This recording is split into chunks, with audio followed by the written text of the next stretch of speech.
unexpected. And Purdue is outright Big Ten champ. Did we just see what we think we just saw? Caitlin Clark becomes the all-time leading scorer in major college basketball history. Here comes North Alabama, 2 seconds. Shot's gonna be good. KJ Johnson. Thank you for being my friend. Hello, friends, and welcome in. It's episode 6 of the D1 and Done pod, currently presented by no one. And to be honest, none of us are really sales guys. I mean, you got someone who empowers the youth, someone who does the numbers, and I don't know what Dusty does. I actually do work in sales. I know. I didn't want you to respond saying that. But anyway, if you happen to be wanting to be involved with a sponsorship with this program, please be sure to let us know. We got our social media pages. You can find us on Facebook, Instagram, Twitter. You can also email us, d1anddonepod@gmail.com. Make sure you leave a like, follow us on Facebook. You can also make sure you follow us on Twitter and Instagram. We got all of us involved in all of our social media pages. And also, leave a review, whether it's on Apple Podcasts, Spotify. You can rate us 5 stars in the process as well. I mean, we consider ourselves 5-star recruits across the board, as is this show. So we hope you've enjoyed it so far. I'm Robby Donahoe. To my left is Nick Mills, and to my right is Dusty Mills. Guys, it is the closing in on the madness of March. My goodness, what a great week it has been. It has been a blast to enjoy all the hoops as we are potting right now. We got a couple different conference tournament championship games we are on right now. We'll also talk a lot about Purdue. So, guys, we are very nearly there to the month of March madness, but we're feeling the madness already. So I want to say, like Robby mentioned, we have 2 championship games going on right now. We have Austin P and Stetson going on in the Atlantic Sun. Yep. That's at halftime, 39-36 Austin P. Yep. And we have Drake and Indiana State in the Missouri Valley. We are rooting hard for Indiana State, but they are down 13 at half. Drake looks great. But we do already have 2 tickets punched. 2 tickets punched, baby. And what are their names for us, Crab? Can you fill us in on the names of the 2 teams that have punched in tickets? Moorhead and Longwood.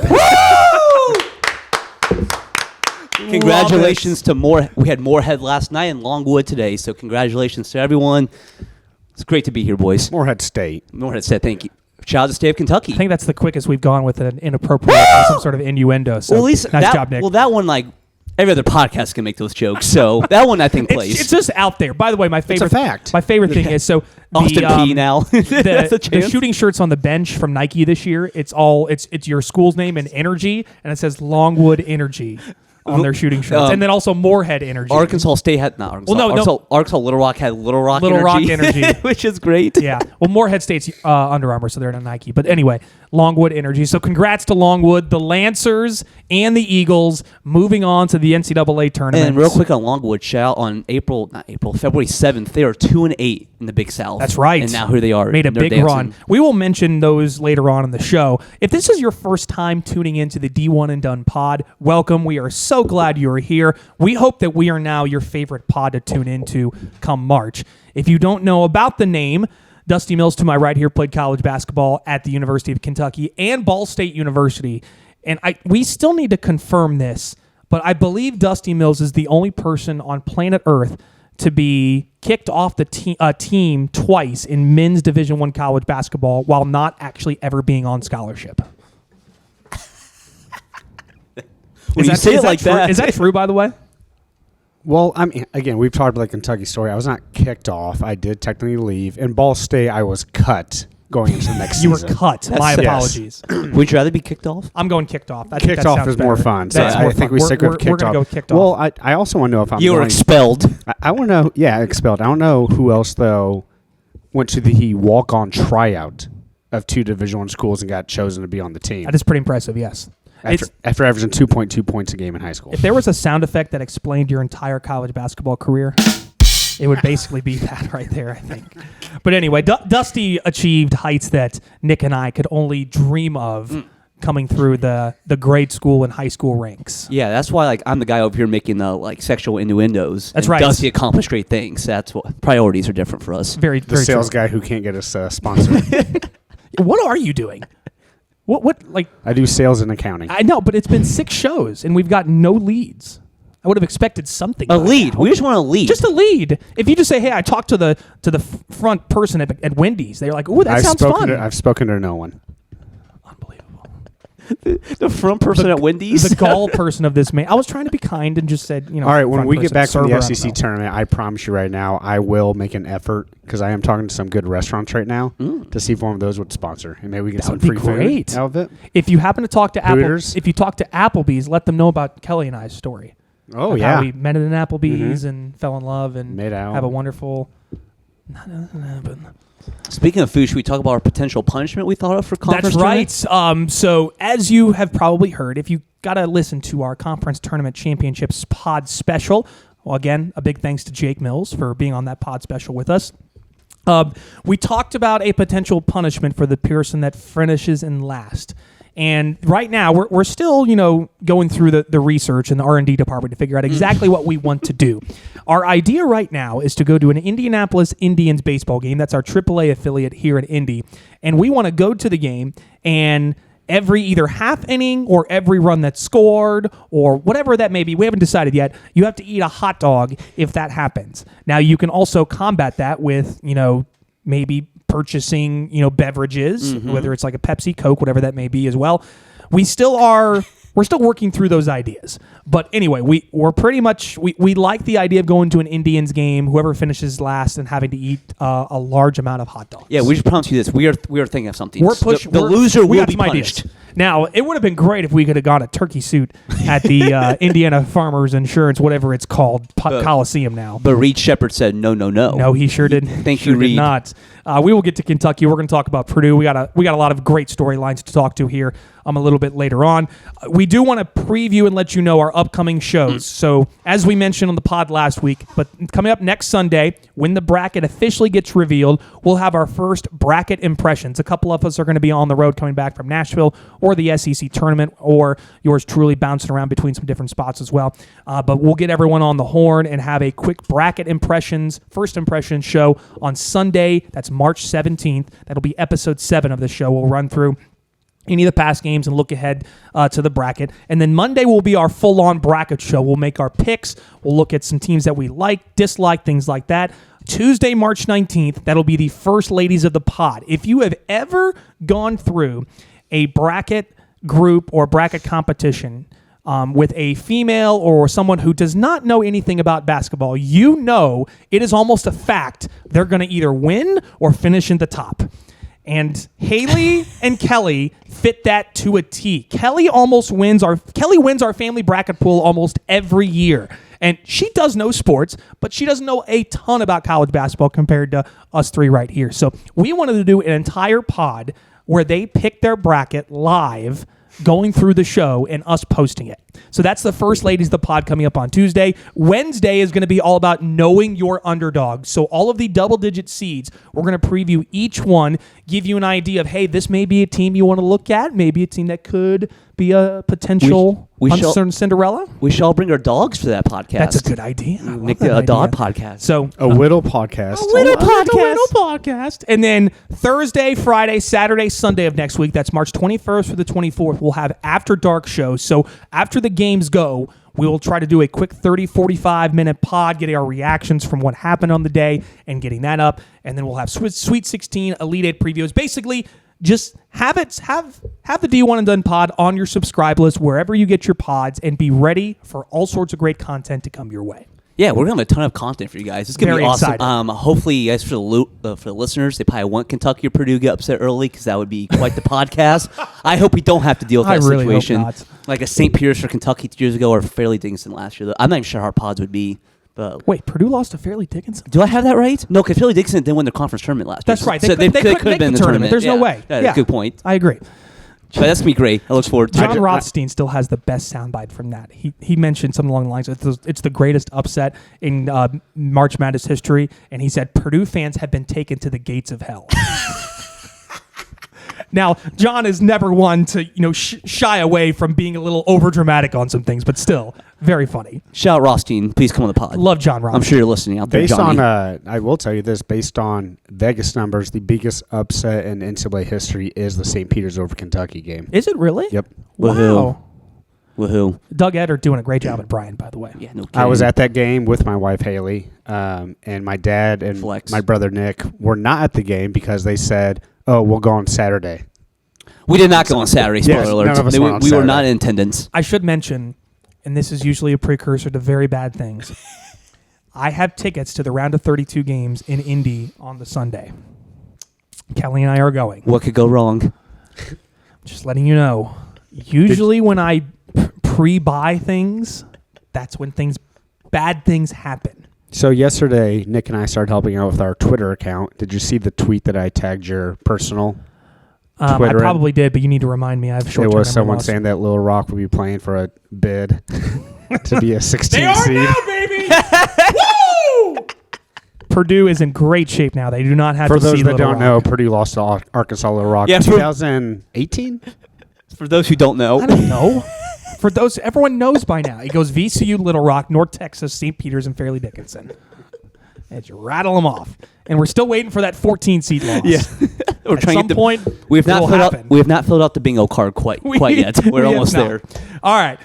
That's just some quick window cleaning for you. Housekeeping. Some housekeeping items for you to get started on the show. But, fellas, we will have our upcoming awards, All-American teams. Now, it's not postseason technically because we're not into the postseason yet, but typically you give out the postseason awards once the regular season has been complete. So I guess we could say regular season pre. And we'll have a lot to big talk about awards. going forward. So we feel like Absolutely. this was a good time to do it. Right. So we will have that later on in the show. We've got a lot of really good things to talk about in regards to that and plenty of great sidelines.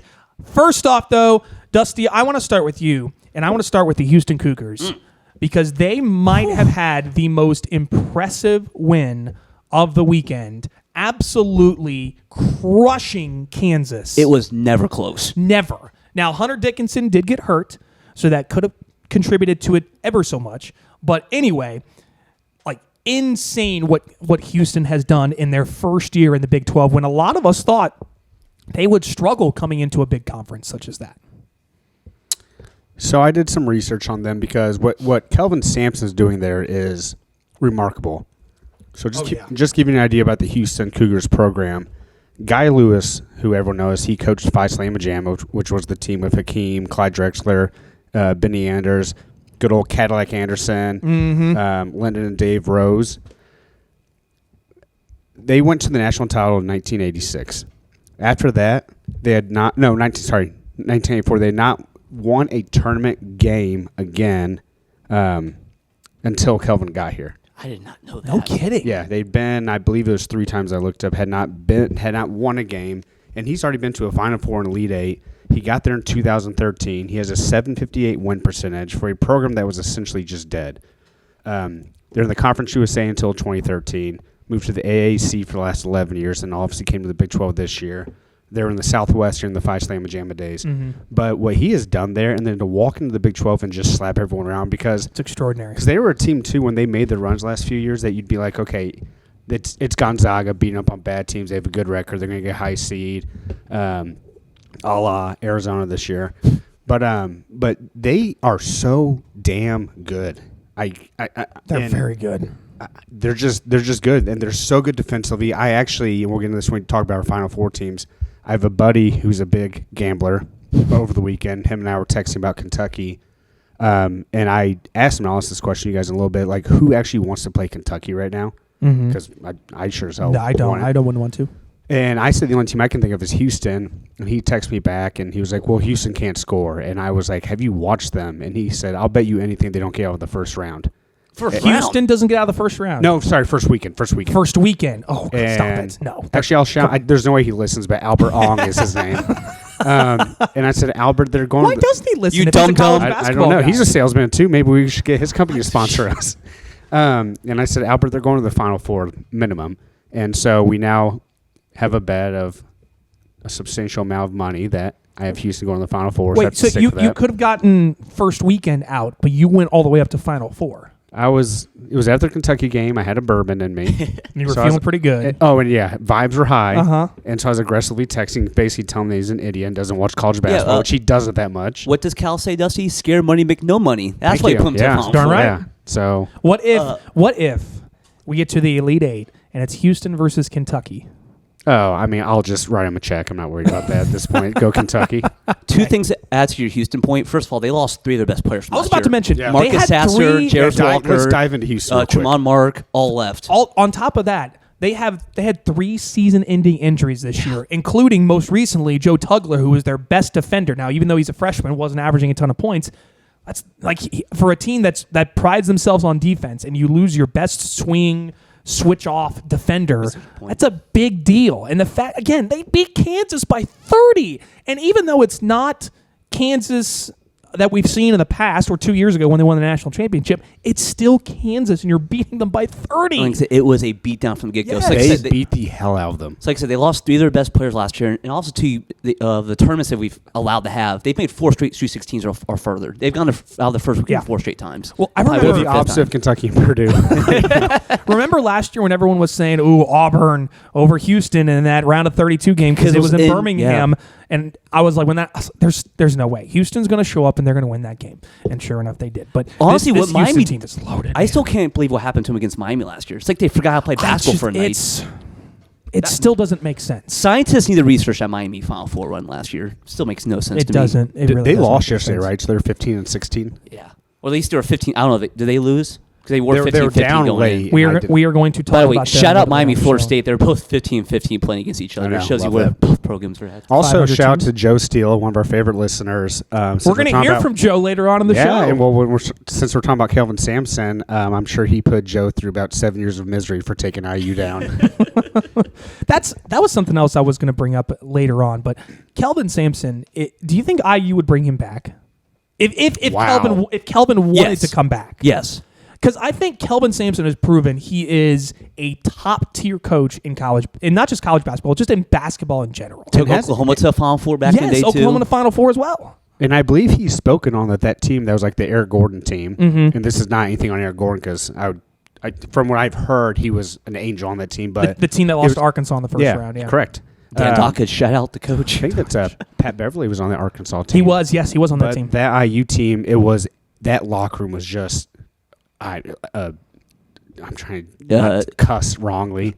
In disarray. Disarray. A disaster? Thank you. Yeah, Okay. disaster. And it was drugs involved a ton. Oh, jeez.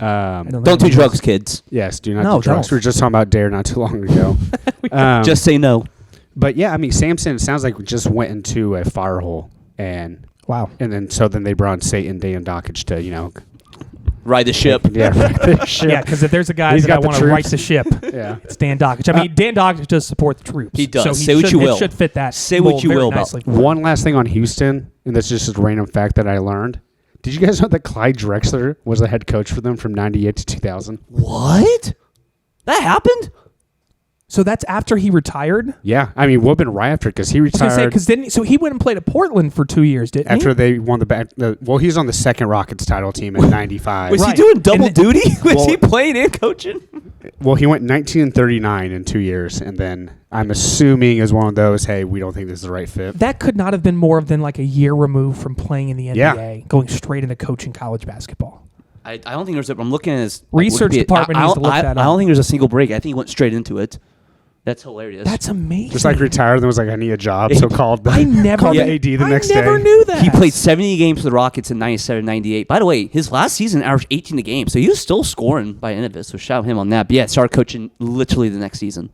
That's amazing. Wow. So to Dusty's So point, Houston was like, Houston we don't basketball's come a care- long way. We don't care if he has any experience. It's Clyde Drexler, and we won him. But seriously, if anyone that loves college basketball gets bored, go look at them from Guy Lewis to Kelvin Sampson. It was a horrendous franchise, program. Yeah. And Houston, that's a big school. Like, that's... Well, again, it was become like a football school for the longest It time. was, And yeah. Now it's predominantly basketball. My year at Kentucky when we played at Houston, can't remember if I talked about that game or not, but the campus is not in a great area to the point where the Kentucky staff told us that we had to have the buddy system when going to and from practice. Like on the movie Heavyweights. Buddy! I have him on the buddy system. They're just trying to build team chemistry, Crab. Nothing wrong with that. But anyway, like, that's still Houston. I mean, they're going to be a number one seed, and they're a team you do not want to see. And they've kind of almost become a Tennessee in a sense where they're always going to be good defensively, but they're starting to figure it out offensively, which you know that's never a good sign when a defensive team starts figuring out offensively. And we've not said his name yet, but Jamal Shedd is he's on my All-American spoiler. team. He's gonna be on one of my All-American teams. He's awesome. Same. He's exceptional. And LJ Crier's awesome too. before we get to Bubble Watch with you, I've got to get in with my Purdue Boilermakers. Woo! 26th Big Ten championship, winning outright. Sharing is overrated, kids. It's not even important. The Boilermakers, once again, Big Ten champions. They're going to win the league by at least 3 games. They get a win over Wisconsin today at home on Senior Day. Zach Edey played well. Lance Jones hit a big 3 towards the end, so seniors got a lot of good I'm baskets sorry in. for anyone who had the under in that game. Oh That was brutal. That was rough. Mason Gillis hit a couple big shots as well, so the Boilermakers now get another win. I just want to run through kind of everything here on Purdue. And before we jump into kind of this whole run and this season from Purdue, Matt Painter had a great soundbite. So he was talking to John Fanta of the Field of 68 recently, where so at that Illinois game on Tuesday night, the Illinois fans, I mean, they were not nice to say the least. Probably one of the least sportsmanlike fans I think I've ever heard and seen in a college basketball game. And that's kind of what I've come to expect from Illinois fans. Well, is especially real quick, they're chanting obviously DUI Gillis. They're chanting- they have their own player with his own issues at the Exactly. moment. Right? Yeah. Funny how that Leave it at happens. that. So they started chanting "F-U Edey" like when he was coming out for warm-ups. And Matt Painter had a great soundbite with John Fanta of the Field of 68 talking about that exact moment. So like he gets going. Like Illinois fans, like we get ready for the national anthem, and right as it got quiet, a fan yells "F-U Edey." Right as quiet, and the place kind of like, we're getting ready to do the national anthem. I was like, they should not have done that. Because that's all he needs is just a little bit more. He's a very competitive guy, but those highly competitive guys, if you just give them a little bit more hot sauce, it gets them over the top, man. It just does. I was like, boy, that just, it's just like if there was a line on the game, which obviously there always is, like right when they said that, I was like, boy, that's worth like 4 points right there. Exactly. So like So Edey ended up with 28 and 8 in that game, made some big shots and made some big plays. Obviously, Braden Smith hit a big 3, so did Lance Jones down the stretch of that game. But still, I don't understand, and I can't understand just the vitriol that people have towards Zach Edey. And I think it's because it's that narrative of he's just tall and he's easy to pick on. And that's kind of what I wanted to mention with Purdue. Is Purdue has become that nerd that's going to become a CEO of Fortune 500 company one day. Well, they've always been that nerd. But yes, but they're that kid. So he's that kid on the playground who's a little bit of an introvert, and he's not very social, and he's easy to pick on and make fun of. Is this? I say Robbie's on the therapy couch right now. I'm not trying to talk myself into this being who I am, but Purdue has become such an easy target to make fun of. But I promise you continue to make fun of them, and you keep making fun of this teacher's pet that's going to be a Fortune 500 company CEO someday. That means Purdue's going to win a national championship someday, make a Final Four someday, could be this year, and it's going to be a ton of laughing in your face. And when Purdue becomes that program, and I think they're starting to get to that point where we're going to win championships, and we may end up becoming fairly obnoxious. I'm going to point the finger right back at all those people that were making fun of us because you did this to yourself. So real quick, Robby did inform me. We just watched the Purdue game at our site location today is Robby's house. Thank you, Kelly. Thank you, Kelly. And Rizzo for letting us host. Rizzo's doing nothing. Or for hosting us. They have 2 more 7-footers, one that's a freshman and one that's coming in. Correct. Wilberg and Jacobson and kid coming from Maine. Freshman we decided looks like Luke Schincher from the Georgia Tech team in 2004, if you don't remember him. But the thing I don't get about Edey is, so I've already admitted on this pod that I'm a huge PTI fan. I've loved it since it started back actually on my birthday in 2001, I think it was. Watch it every day, like literally 5:36 is blocked off. My wife knows that. They were just talking the other day. It was a Caitlin Clark conversation.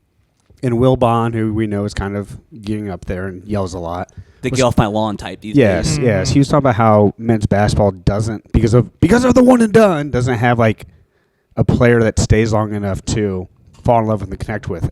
How is Zach Edey not that That's exactly player? who Zach Edey is. This is his 4th year playing college basketball. He's been playing since he was a freshman. top 400 recruit. I mean, you've heard it enough by now where I mean, everyone complains about not having a big man, and we have a big man now who's dominating. I mean, there's big men all over the sport too. Hunter Dickinson, North Carolina's Armando Bacot. There's big guys everywhere these days. There are. And that's the big guy in college basketball still has staying power. And I think it always will, because in college basketball, especially in the men's game, there's always going to be a space where you need to go find an easy bucket. And there's no easier way to get an easy bucket than backing a guy down on the block. Or if you double that big guy, then you can kick it out for an open shot. It's the simplest way to play basketball, but so many people and so many teams want to try to get up and down and do this motion offense and play pick and roll, and that's great. But literally, inside-out basketball is so underrated, and people still understand the impact it can Look have. at the NBA. It's Jokic, Embiid, Giannis running the NBA. Big guys are running the NBA now. Sengun, he is awesome. By the way. Wembanyama. By the way, one more thing on Purdue, kind of point you're making earlier, Rob. This whole Purdue tournament run is going to be high risk, high reward for you. Absolutely. Okay, so all the crap you can talk if they make the Final Four, but if they get upset again, so that's the it's thing, going to be because again. You're gonna lose Edey. I'm not going to talk any crap because I've learned my lesson to keep my mouth shut. And it's actually funny that I'm bringing this up. As you do a podcast. Yes. So there was some Arkansas fan on Instagram that commented on a Purdue post that said, "Well, Edey's just tall, and hope you liked losing that exhibition game earlier this year." Big Suey. And I literally wanted to comment back and say, tell me you don't know basketball without telling me you don't know basketball. I posted it and I deleted it. And I was like, this is not me. This is not who I am. This is not who Purdue is yet. We may get to that point. I don't know if we ever will, because I think Purdue is a very classy fan base and we do things the right way. You're not in Astros fan mode yet, as I'm going to hate us. I sure am not. I do. That's also smart too. Don't mess with Arkansas fans. They are they're not afraid of punching the face. No, they're a scary bunch. I do have one question. I do like for mashed you. potatoes too. Before we get off Purdue, one question, because I'm guessing we're going to be so busy starting next week there won't be a lot of time for this. As of right now, the week of the Big Ten tournament, which they could lose the first round or their first game on Friday, doesn't really matter. They're going to get a 1 seed. Shouldn't.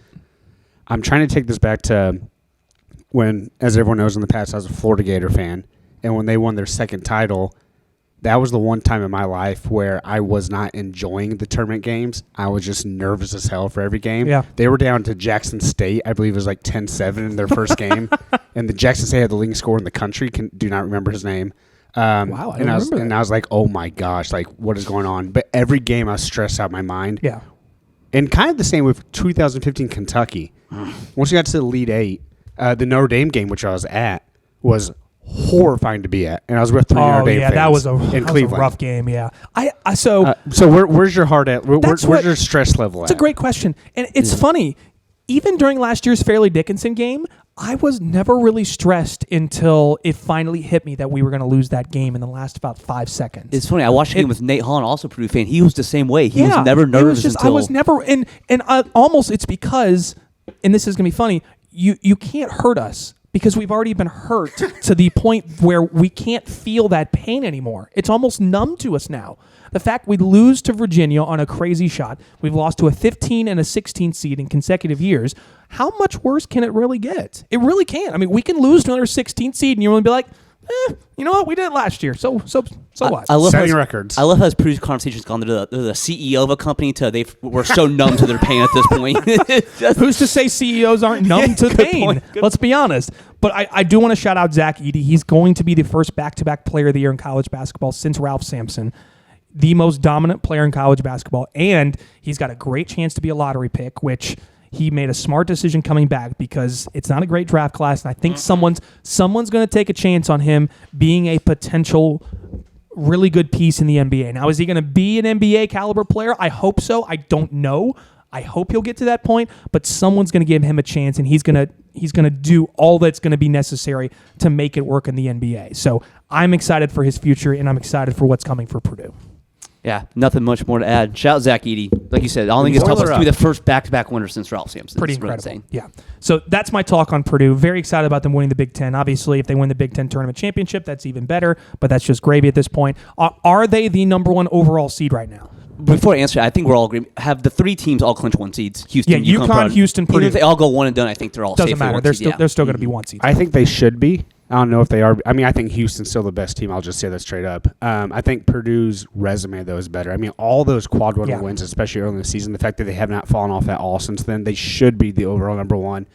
Now, this is where the committee can get tedious and petty, where if Purdue gets upset by, we were talking earlier, what if it is IU and Houston wins the Big 12 tournament, that could change. That could, yeah. Mm-hmm. Yeah, but it could be the opposite, too, where UConn takes a spill, Houston loses in the semis, Purdue wins the Big Ten. If Purdue wins the Big Ten tournament, they definitely, to me, undoubtedly should be the overall number. I would agree. It should be noted in particular this year, it really doesn't matter who's the number one overall seed because Purdue's going to be in the Midwest, Houston's going to be in the South, and UConn's in the East. It really doesn't, they're not competing for a region right now. The only thing that it would matter would be what's the one seed you're going to be matched up with on the bottom side of the bracket. Sure. That's the only thing, because right now the fourth one seed is crazy enough, people still think it's going to be Arizona. Yeah, I put down the rundown. Okay. We can get to that. We will talk. Please make Arizona Kentucky's number one seed. I just want to say about the three. I think Purdue has the best body of work. They have 17 quad one and quad two wins as much as the country. Amazing. It's just weird. Like Houston's the best computer numbers, and I think UConn.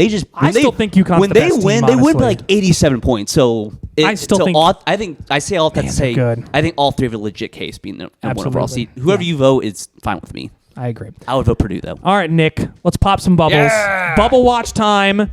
There are some teams we got to keep an eye on. There's some teams that also may be either having their bubbles popped or some bubbles reappearing, such as Texas A&M can start to make a little bit of a run here. So let's get some bubble watching. All right, once again, this was the seeds going into yesterday, so obviously stuff have changed. I'm just going to run through these. 10 starts to 10 seeds. Nebraska, I think they won St. Michigan. Nebraska's in. They're in. Nebraska's in. Mississippi State, they took an L4 now. Oh, boy. I think they're in, but they'll get LSU in the SEC tournament. I think if they beat them, if they beat LSU, they'll be in. 'Cause But then if they they would- lose, they're because going then to they have would to get sweat it out. Tennessee if they win. That shouldn't hurt you. That would be a Win or great loss, That'd yeah. be a great opportunity for them, though. It would be, yeah. So yeah, I think if they lose to LSU, they're going to really have to sweat it out. But I still think they look like a tournament team, but they're losing some steam down the stretch. yeah. How your Starkville people feeling? They still think they're going to make it, but I mean they're more concerned about the women's team right now because the women's team's in big trouble not making it because they lost their first game in the SEC tournament. And they were looking really good there. So yeah, I think Starkville's feeling good about their chances, but they do not want to lose to LSU. Real quick side note, speaking of women's basketball, how about South Carolina surviving Tennessee last We're night? going to talk about that. Okay, we're going to talk about that Keep going, sidelines. keep going. Yes. My FAU Owls, I think they're locked They're in now. in. They're in. They're They're 100% in. I mean, they have a couple bad losses. I was kind of bringing them down. Who are they going to play first game of the American tournament? Do we know yet? It's locked. There's a 2 seed in the Americans. I'm Okay. not sure who the 7-10 is, but again, even if they lose that game, they're 100% in. Yeah. Shout out to FAU. Memphis was 16 of 30 from 3 at one point in that game, and they never Nuts, trailed the second man. half. That's nuts. So, I mean, FAU shot well too. So shout out my Owls. But yeah, for people who don't know, I have a affinity for FAU. So hoot toot. I have a shirt. I have a poster. You got a flag. Flag hanging in your yeah. bedroom. Yep. Hoot toot. And then Seton Hall, they just keep lingering in this bubble. I think they're in. They're in. And they get the double bye in the Big East tournament because if they lost like at DePaul or Georgetown, that'll knock them out. I think they're Yeah. in regardless. I So. think they're in. So all teams are in. Now 11 seeds. Virginia, I think if they just win one ACC tournament, Oh they're my fine. gosh, are we really going to And they're put Virginia the 4 in? seed, did I see? Yeah, I think. They're the very bottom of the bracket I saw in the Again, double they're bye. 22-9, 13-7 in the conference. When they lose by 70 points. It So- hurts me so much that they're probably going to be in the tournament. Like it is just. Whoever, please, someone upset them in the Oh my ACC tournament, gosh. please. We could probably loop in all these Big East teams. Villanova and St. John's are both in going yesterday, and Providence was the second team out. I mean, Boy, if Villanova would have come back to beat Creighton, I'd say okay, That would have they locked might them be in. Yeah, but now I think they're going to have to sweat it out. And then Villanova, they will get DePaul. So again, if they lose that, they're done. Oh, They have an opportunity though. They win that and then can upset someone in the second round. They can Right. stay in. Same thing with St. John's. They beat George. They had a sweat with Georgetown yesterday. They got the They win. did. I was surprised by that. So my Yeah. guess is Villanova, St. John's, Providence. 2 of them probably get in. My Okay. guess. You know what they should do? The first 4 should be the 4 Big East teams. Should be those 3 teams. That's a Seton great Hall. idea. Just let them duke it out. I love that idea. Have a second Big East tournament, like consolation bracket. And then the last team in going yesterday was New Mexico, and gosh, they missed an opportunity at Utah State. They cannot lose the first game out. If they go 1 and done, I think they're out. That loss to Air Force is just killing them right now. Oh my gosh, it looks terrible. UNLV's not on this list. I was going to mention. I know they lost last night or yesterday. UNLV. But how are they not mentioned? So the on any problem of is these? they have 3 quad 4 losses, which Not great. They value that. But get this. So going yesterday, this has changed, but they had 5 quad 1 wins. That was the same amount as Duke and Kentucky. Okay, so they have big time wins against. They're playing so well. I know a lot of people mention South Florida. I think UNLV has the biggest case. Again, 5 quad 1 wins. That's about as good as And we talk about how good the Mountain West is, so I know they lost yesterday, but that'd be 10 of the last 12 games they've won. So 10-2 in that conference. In that UNLV span. has to be in. By the way, New Mexico plays Air Force first round of the Mountain West. Oh my gosh. They've got to win that Goes game. without saying, you could not lose that. They've got to win that game. I run through to the first 4 teams out going yesterday. Colorado, I think they're going to get in. They're going to find a way to get in because the Pac-12 needs a third team, so they'll get in. Already talked about Providence. Drake, it was the third team. They're up 14 on Indiana State. Yeah, so right now, as we are potting, they are defeating Indiana State in Arch Madness in the Missouri Valley Conference Championship game, which I think right now with the way things are going, Drake is going to be in, which that's an even, well, as I say that, Robby Avila misses a 3. That's a topic of conversation. I guess we can bring it up right now then. If Drake wins and Indiana State loses this, is Indiana State definitely in the tournament right now? I think they should be. And should be, but will they They're be? also my Final Four +1 right now, so I kind of need them to come back. My fear is that you do stick in a Texas A&M over them, which I think is complete BS, and that's where I hate where the committee, how much of it is about like a money grab and make sure the bigger programs are in it. Yes, I just don't understand the appeal, and I talked about this last week, of not putting in teams like that or putting in an Appalachian State if they lost, or James Madison, or I'm trying to think of who else got upset, a High Point. Like teams South like Florida. that. Mm-hmm. South Florida, they had the nation's longest winning streak till yesterday. They did, yeah. Until they lost it, yeah. That's a tournament team. Tulsa.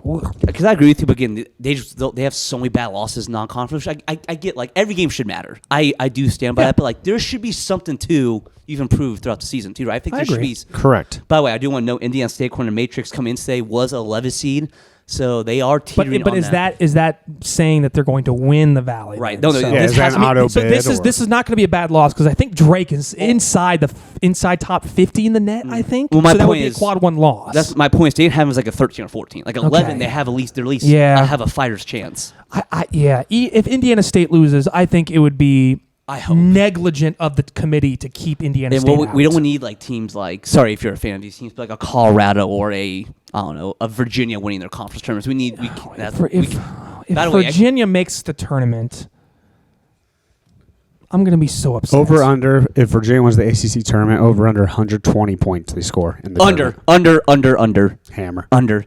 And then it doesn't matter who Virginia plays in the first round. I'm picking the team they're playing. Yes. And then just the fourth team out coming today is notable with Iowa. They play Illinois tonight, so you'll probably know the result of that. Massive game for them. If Iowa wins that game, Iowa is 100% in. They have been playing really well lately. But also, Fran McCaffrey's teams in the tournament never make it past the round of 32. Iowa's not been out of the first weekend since 1997, which is crazy. And Nick was not alive.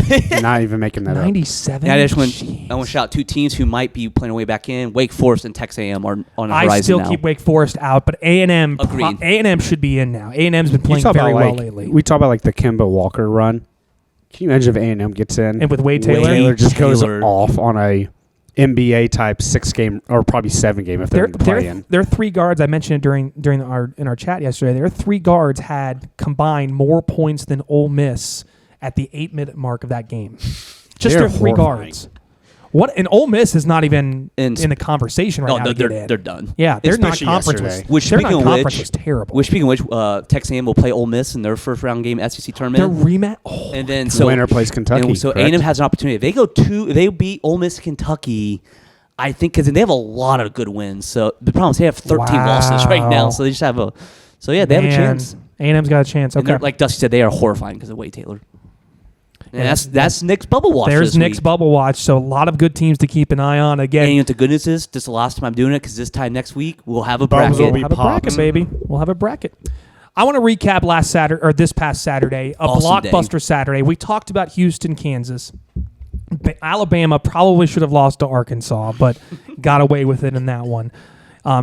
It's funny that Arkansas is finally starting to figure out that they actually have a lot of talent. They should be just in Nick's Funnies every week because they are hilarious to watch play basketball. Ridiculous. They are just insane. The North Carolina Duke game was fun to watch. North Carolina is a team that's starting to put it together at the right time.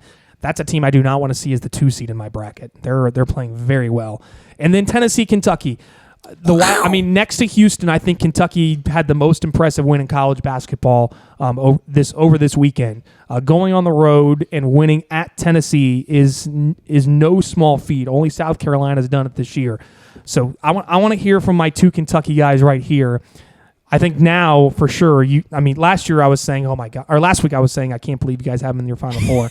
Now they're starting to look like a Final Four team because they look like they care playing defense. And I remember I was on this pod like 4 weeks ago saying, they've shown they can play defense, but they don't. Are they ever going to figure it out? And I think they're finally starting to figure it out defensively. So Rocky top that. Yeah, take that, Tennessee. Thank you. So first of all, they're 7-3 in true road games this year. I wonder if there's a team with a better win percentage That's in the very nation. impressive. And some notable wins too, like at Auburn, at Mississippi State, at Florida, At Tennessee, places yeah. that teams don't win. Here's what I was telling Nick this morning. Him and I were hanging out actually at my house, and Shirtless. we're shirtless. Tops Is off. there another way? Tarps off. Tarps off. Thank you. Tarps off for the dudes. This team, this group. First of all, the thing that I've seen too is if you watch the bench, they are a very close unit for how many players play and how everyone gets the limelight and whatnot. Mm-hmm. So we all know they're so dangerous with all the talent that they have, but they get up for big games. They do. Their first game or second game of the year against Kansas should have beaten Kansas in the Champions Classic. Blew a lead late. Beat North Carolina in the CBS Sports Classic. And then they win all these road games. They honestly play lame as hell at home in Rupp. And I think they get inspired by the tough environments to play in. And they play harder. And when they play hard, they have so much talent that their defense gets better because they are actually talking, communicating, and rotating on defense. Yesterday, you could hear from the bench, and you could tell it wasn't just coaches. You could tell players were yelling where connect was.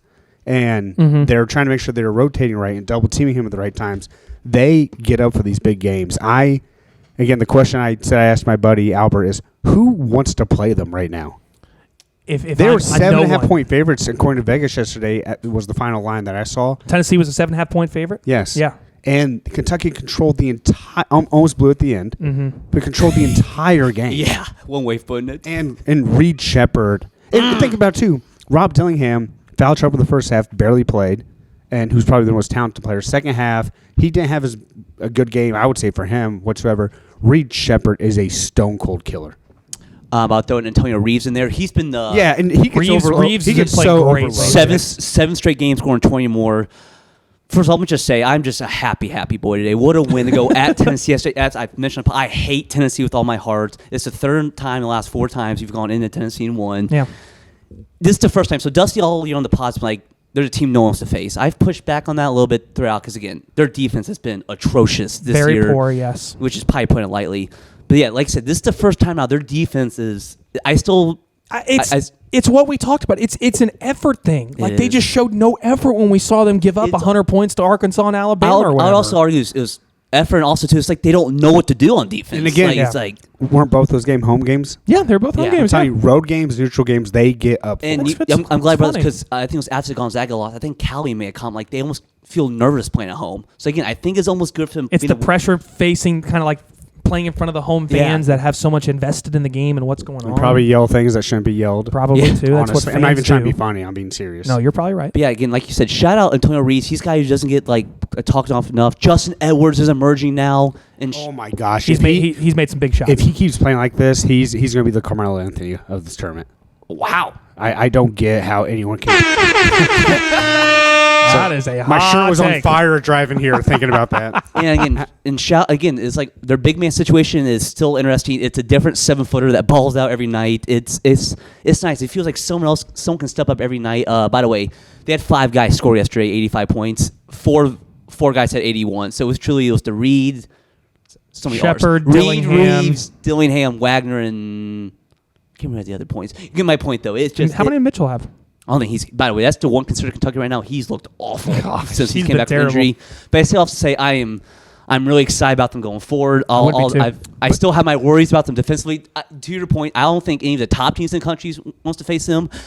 I don't know, but if you're like a 14, 13 seed, that's probably a fun team you might want to play. If Stetson holds Yeah. on to this victory, they're up 3 of 640 left right now. Yeah, again- Stetson would be like, give me Kentucky. Again, just an unreal win yesterday. Tennessee's a 1 seed. A lot of people go in there. We haven't even mentioned Don't Connect had 40 points. He's awesome. He's so good. He's been great. He shut White me boys are back with Reed and Connect. And But I want to reiterate, those Tennessee people and fans that are pushing Dalton Connect as player of the year over Zach Edey, you can lose the number and take a hike. There's no way in the world that Dalton Connect should be player of the year over Zach Edey. Even though that's not saying that Dalton Connect is not having a great season, because he is, but he is not the player of the year in college basketball. That is Zach Edey, 100%. and shout Calipari for trying to ice Rob Dillingham at the end of the game. That was hilarious. I was stunned by that. too. hilarious. I love you, Cal. How about Cal also getting the tech? Did you realize what happened? He shouldn't have gotten it. He stepped over the line, whatever. So he got a warning for stepping over the coach's box. And like a minute later, Wagner got a foul, a horrible foul that he shouldn't have committed. It was his third foul, or fourth, I think. And Cal was trying to get him out of the game. And so he sent Rob and Dillingham in to check in. And the people wouldn't hit the horn. So he was running at the people at the scores desk. Oh, So they hit the horn, and they teed him up for crossing the coach's Oh my box. gosh. Did you see Brad Underwood at the end of the Purdue-Illinois game was past half court? Yeah, he was about to check in. Yeah, and they did not give it. He was like, "Give me the him rock." a technical foul. So I don't know why they're giving a Cal a T there, but anyway, Great win. Kentucky Really good- is really a good 3 seed win. now, probably. Really good Even win. if they go one and done in Nashville, I think they still have a decent chance. I mean, that's such a big win winning at Tennessee. yeah, that's a big confidence builder, and I think it'll put them in position where they'll If they be a lose 3 Friday, seed. they're probably a 4 seed, but I'll take that. Probably. Yeah. But again, even it's like Texas A&M, like again, that's probably a quad 1 loss. Yeah. Neutral site, but yeah. I think so too. Rocky Top that, mothers. Shout out to all of our mothers that listen to this program. You are the real MVPs. Let's talk about IU a little bit. Yeah, on And, the other side of the spectrum. Let's switch gears here. So, one of our favorite listeners, GFOP of the pod, Joe Steele, sent us a message on our new Speak Pipe, which is basically a way for you to send us voicemails that we can play on the show. So if you go to speakpipe.com/D1 and done pod, you can send us your voice messages that we will answer on the show. Now, Joe had a question. Before you play it, and I know Joe very well, drinking buddies, go out together. I really hope this sounds like a Paul Feinbaum call-in. So here's what Joe had to say in regards to kind of coaching and Mike Woodson. He's got a great question on this regard. Hey guys, Joe Steele. Just have a comment and a question about coaching. Don't know if you've noticed or not, but if this is particularly true with Mike Woodson, and I know, Robby, you're probably not a huge fan of Mike Woodson, but anyway, it seems like he's more of a general manager than he is a coach. And I've noticed after watching him a lot that, for example, whenever there's a player substitution, he doesn't make that substitution. He doesn't point down the bench and say, you're in, you're out, or, hey, you screwed up, get your butt on the bench, that kind of thing. It seems like he's more of a general manager and that the assistant coaches are doing all that work. Is that something new? Have I missed something? Because I watched a few other coaches who don't do that. They'll point down the bench and point to somebody or get somebody in the game, as far as the sub goes. What are your thoughts on that? And how long do you think that's been going on? I mean, maybe Dusty knows, being a player, but it's something that I just recently noticed, actually. So I appreciate your thoughts on that. Thanks.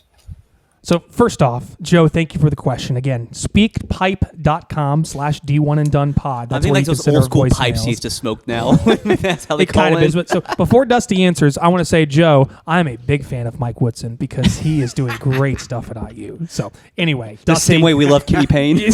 exactly. So I answer that question by saying it's a cultural thing to me. It's no different to me than running a company and who's the CEO, who's the leader from the top. Probably a Purdue grad because it's a Fortune 500 company. Of course, yeah. So like when I coached AU basketball, which Nick played for me at one point, Not a fan. I would Did you leave a review? I was the Mike Woodson of the team. They're yelling. But I always, usually my cousin Zach coached with me, and instead I would always call my associate. No, I would say we were co-head coaches, even though I was clearly the head coach, did all the stuff, all the back room stuff, and called the plays and everything. But I trusted Zach to, as I was navigating play calling and changing defenses and whatnot, and talking to players, he was in charge of our substitution pattern. And if he saw something, if I saw something, I was like, get the hell out of the game. we would do that. When I was at Kentucky, that didn't happen, but it's because, to me, Gillespie kind of, was a dictator, and he wanted to make all the decisions because we didn't have that same vibe. Assistants may, because I actually heard times when an assistant would say, why don't we put Dusty in? And it just wouldn't happen. I mean, honestly, it happened twice, but let's be real. Interesting. But the assistants loved me. I mean, that's why that happened. I'm not trying to, brag about that. I'm just saying, No, there you are are, times but that's where, okay. where it's like chaos. Look at me, Louie. But I think it's all about the culture. And, yes, the GM part, I would agree with, but that's where you have to surround yourself with good assistants. That's why I used to complain, or still complain about with Calipari. He's done better this year, but he would always have his buddies coaching with him, and so they didn't really want to be the yes man in a sense, or they were always yes men, so they didn't make decisions without Cal's approval. So for Woodson, probably, I don't know the IU assistant coaching staff. I don't either off the top of my head. I know Fife's gone. Dane Fife's not there anymore. But I think there's a coaching scale and just a culture that you should put together, and Woodson just doesn't have that. And I don't know if he's afraid to fire certain people and bring in other people, but you need to have a fiery assistant coach to really make it work. Well, it's funny that Joe brings up the question about Mike Woodson because it came out earlier this week that he is returning next season. He's coming back for another season. The day after that story came out, IU's lone signee and lone recruit for this upcoming class, Liam McNeeley from Montverde Academy, decommits from IU. He's reopening his recruitment, likely going to the University of Kansas, from what we understand.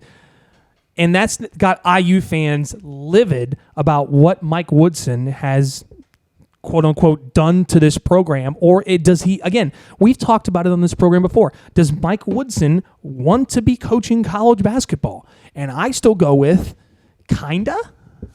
Yeah. I don't know, Jim. I don't know, Jim. And that's, Mike Woodson has shown he was a good coach in the NBA.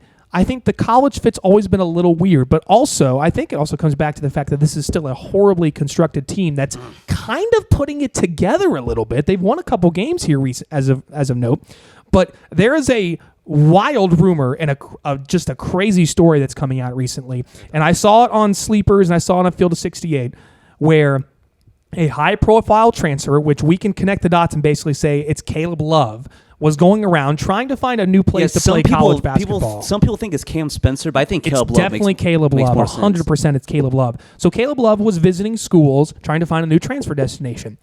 He came to IU on his visit, and Mike Woodson did not know his name. And by the way, if it is Caleb Love, this was like a Final Four superstar. Like, yes. How do you not know? Can you imagine that kind of a guard playing at IU? That would have been exactly what they would need. It's exactly what they would need. But also, I think that lends to, again, going back to Joe's question, that lends more to what Mike Woodson is in this program, this team, is he kind of is the GM. He doesn't remember names from people. He just kind of is around and is the figurehead in a sense. Yeah, I think to every coach to a certain extent is quote-unquote the GM. Like, because you say you can't do everything over there, right? You see it's a lot more in football, right? No, you can't do everything. Right, what the offensive corner does the offense, defensive corner does defense. I think it's funny that you mentioned that because Purdue is starting to do that with their assistant coaching staff, where Terry Johnson calls the defensive plays and PJ Thompson is calling their offensive plays on the sideline. Yeah, that's a lot more common basketball. It's becoming a thing in college basketball, and Purdue's kind of been at the forefront. And then Painter's probably doing the substitutions, honestly. Yes. So Painter's doing the subs. It's just there's a lack of. He and Paul Lusk kind of do it together, yeah. You think Kentucky has an offensive coordinator or defensive coordinator from what we've seen? What's Orlando Antigua? Is he special teams? He just gets yelled at. Is he a special teams coordinator? He literally recruits and nothing else. I know. Why is he on the bench? He recruits like yesterday when Cal crosses the coach's line, gets a... he's the pullback coach? Yeah, he's the pullback. He's the strength coach. You're right. Orlando Antigua's the pullback. But I do want to... For the record, I love Orlando Antigua. Yeah. He's an amazing. Shout out South Florida basketball. He left him in the toilet by the time he was done there. Oh my god! Great recruiter though. The hell Liam McNeeley thing, like that should be noted. Like they had 1 5-star come in. That is a massive and story. Within 24 hours, they announced they're bringing a coach back. He's gone. He's not coming back. And it should be noted, they thought they'd get Boogie Flan. Went to Kentucky. They thought they'd get a Queen. Derek Queen. He's at Maryland now. They went from maybe getting 3 guys to none. Just like none. That. And again, some people think that might mean because like Mbako's coming back and like Renus. Maybe that's why McNeeley. I don't know if Baco's coming back. It sounds like Renew probably is coming back, but that's the culture that IU has established is how much are you going to pay me to stay? It's all about, and again, I am always for, and we've said it on this podcast before, The kids should get what they deserve. 100% ask for what you think you should get. But when that's your first thought, that's why IU is where they are right now. The one thing I do want to say about, again, I don't know, because Woodson news came out this week, right? We didn't talk about the last Woodson pod. news came out this week. This is also interesting because, again, Dusty May is probably going to be leaving FAU this offseason. So, I mean, there's a chance he's going to Ohio State and IU's going to have to deal with I was Dusty going to May bring now. that. I was actually, it's funny that you say that. I was going to bring that up as my next point. See, we can keep this in now. We sure can. So, Ohio State right now Love you, Mom. is probably going to be getting a new head coach. And it sounds like it may end up being Dusty May, which that would be a good move. LeBron, here's a crazy rumor. Supposedly, LeBron is pushing for Dusty May to go to Ohio State, so his son Bryce will end up there, which is absolutely wild to think about. Did you guys see the clip of LeBron saying, first off? Oh, that was going to be my funnies. Oh, okay. I'll stop. Don't spoil It's so it. funny. So Man was spitting game. keep an eye on Ohio State. It doesn't look like it's going to be Wes Miller. Sean Miller is not the guy there. Which, again, the fact that he even got mentioned in that conversation is ridiculous. The Louisville coaching search is starting to heat up a little bit. Apparently, Scott Drew is a big name to watch for the Louisville job. Me no likey. Ridiculous. That would be Me no likey. That would be scary. You know, I forgot. You want another crazy name for the Louisville job? Brad Underwood. I think he would. I think that'd be a good hire for them. I think that fits more to what Louisville is rather than Illinois, because I don't know if the Illinois thing is going that. I mean, it's going well right now. They make but the it's- term every year with him. but they don't make it past the Sweet 16. I mean, they keep like that team, that COVID team that lost to Loyola. That team was so good. So good. They were crazy good. I loved Io. Ayo Dosunmu was a monster in college, and it feels like Illinois kind of just threw away his ability of what he could do. It is interesting. Like we always mention, Ohio State's gonna be open. Louisville's probably gonna be open. I always forget West Virginia's open too. West Virginia's open too. I think that's an interim situation. I don't think they Yes, hired it is him. an interim situation. So again, yes. there's gonna be a lot of just interesting. There's a lot of big jobs, and then And Washington's probably gonna be open. They're moving to the Big Ten. So that's notable. It sounds like Washington may be looking at that guy from Utah State potentially. Danny Sprinkle, which we're going to talk about him later in the show as well. Should also mention, keep an eye on Bruce Pearl because his name's getting thrown around for that IU job. And Indiana State just got a 4-point play. Well, this it game's looks coming down like. to the wire right now, so we might be We starting may to be reacting to this. So Indiana State looks like they just tied the game with 4 minutes to go. So let's go Sycamores. But anyway, so the coaching carousel is going to be wild this offseason, and I'm excited to keep an eye on it. Other sidelines, and we're going to run through a bunch of these here real quick, so we're going to fire these off. If you didn't hear it in the intro, KJ Johnson of North Alabama coming back and beating Lipscomb in the ASUN tournament at the buzzer. Why is that significant? KJ Johnson is a Lipscomb transfer, and he beat North Alabama at the buzzer in that ASUN tournament. Can you believe that? I did not On know. Lipscomb's court. That's amazing. Yes. So they hoisted him up in the crowd at the end of the game, and they were all cheering on him after he hit that big shot.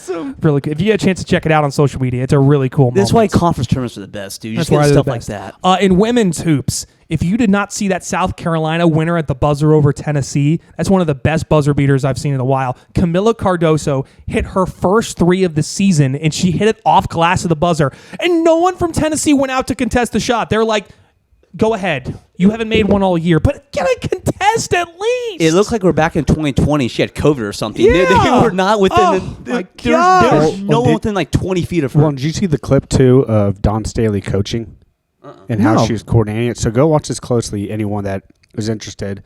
So she's setting up a play, and they're trying to get a screen sip in the corner. I'm sorry, I don't know the South Carolina roster that well. But then she looks at the girl who hit the shot, and Camila Cardoso, who's going to be a top 5, top 10 pick. and for the literally WNBA like draft. says to her, like, shoot it. Those aren't her exact words, but she's like, take the shot. And I think she realized that they were sinking into the corner. Yeah. And she was just like, it was almost one of those things like, hey, if you have it, take it. I mean, the poor Tennessee coach looked like she was going to cry at the Oh end. my gosh, it she did looked look like it. befuddled. Yeah.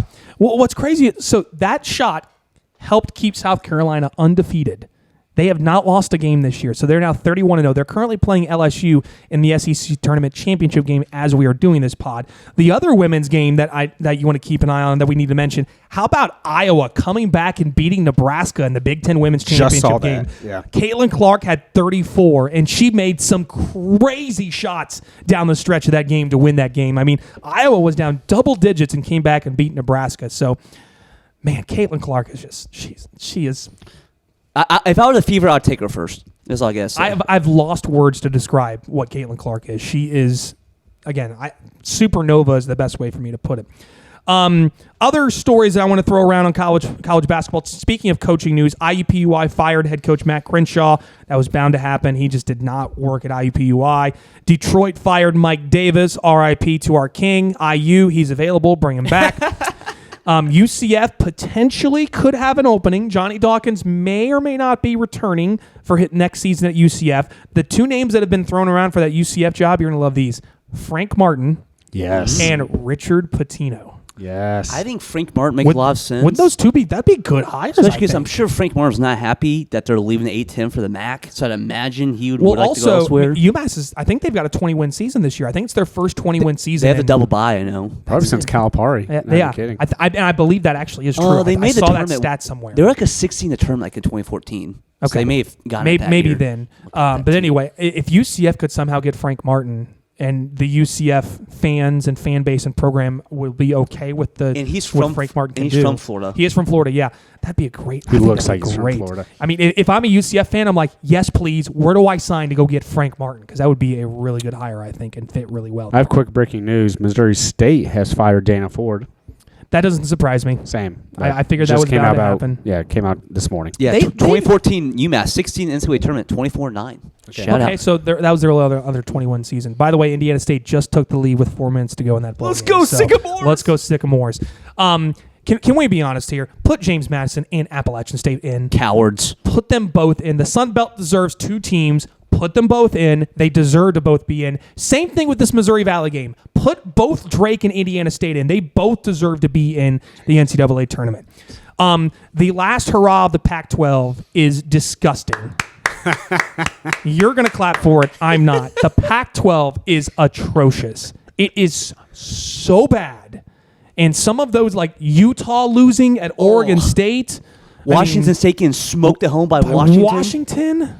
Just bad. Oh, my God. This is a very naive question. Is Obama's brother-in-law still the Oregon State coach? No, he is not. Craig Robinson not still coaching at Oregon State. He got. It was Wayne Tinkle. I thought He's still. I think Tinkle's still the coach. He took there. him to Elite 8 4 years ago. They gave him an extension. They went like 3-30 the next year. If you want to talk about that's one of the. And they went to the Elite 8 as like an 11 seed, right? That's one of the most underrated tournament runs of all time. I think. Shout out my guy Ethan Thompson. If you're listening to Oregon State. Oregon State guys at 12 seed making a run.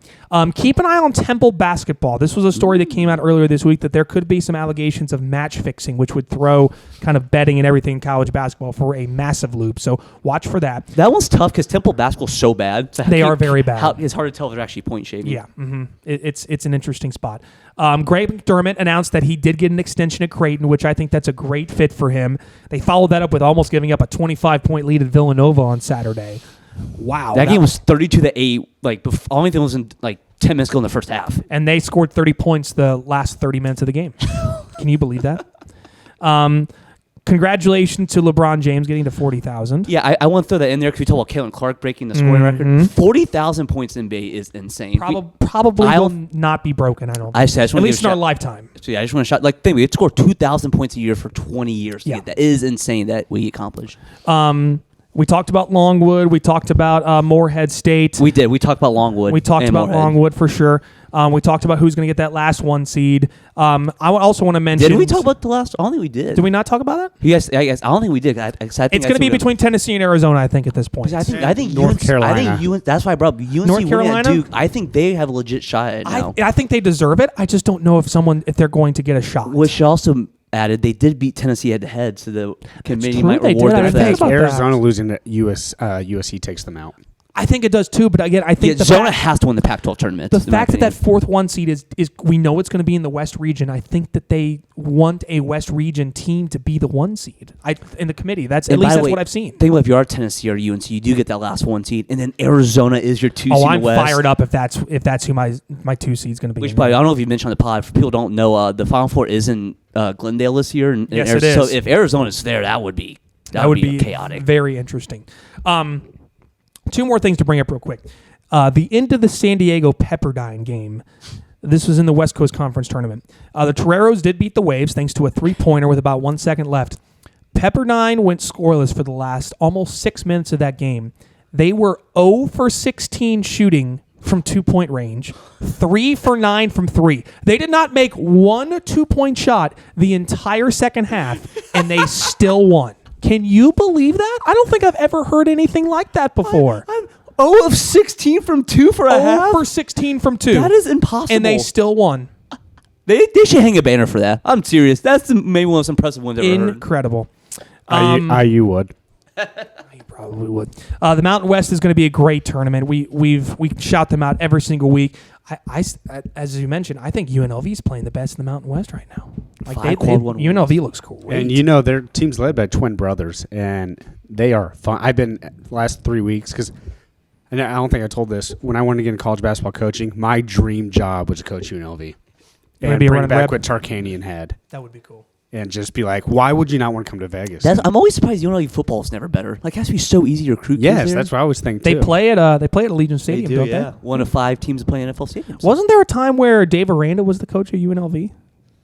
I think he was. So he's now at Baylor. Yeah, I thought he went for a year. You know who's a coach there now? Who? Former Missouri coach Barry Odom. Oh, Barry Odom's at UNLV. They went like 10-3 last year, so shout out Barry Odom. Okay. Did you have that on your bingo card today? I sure did not.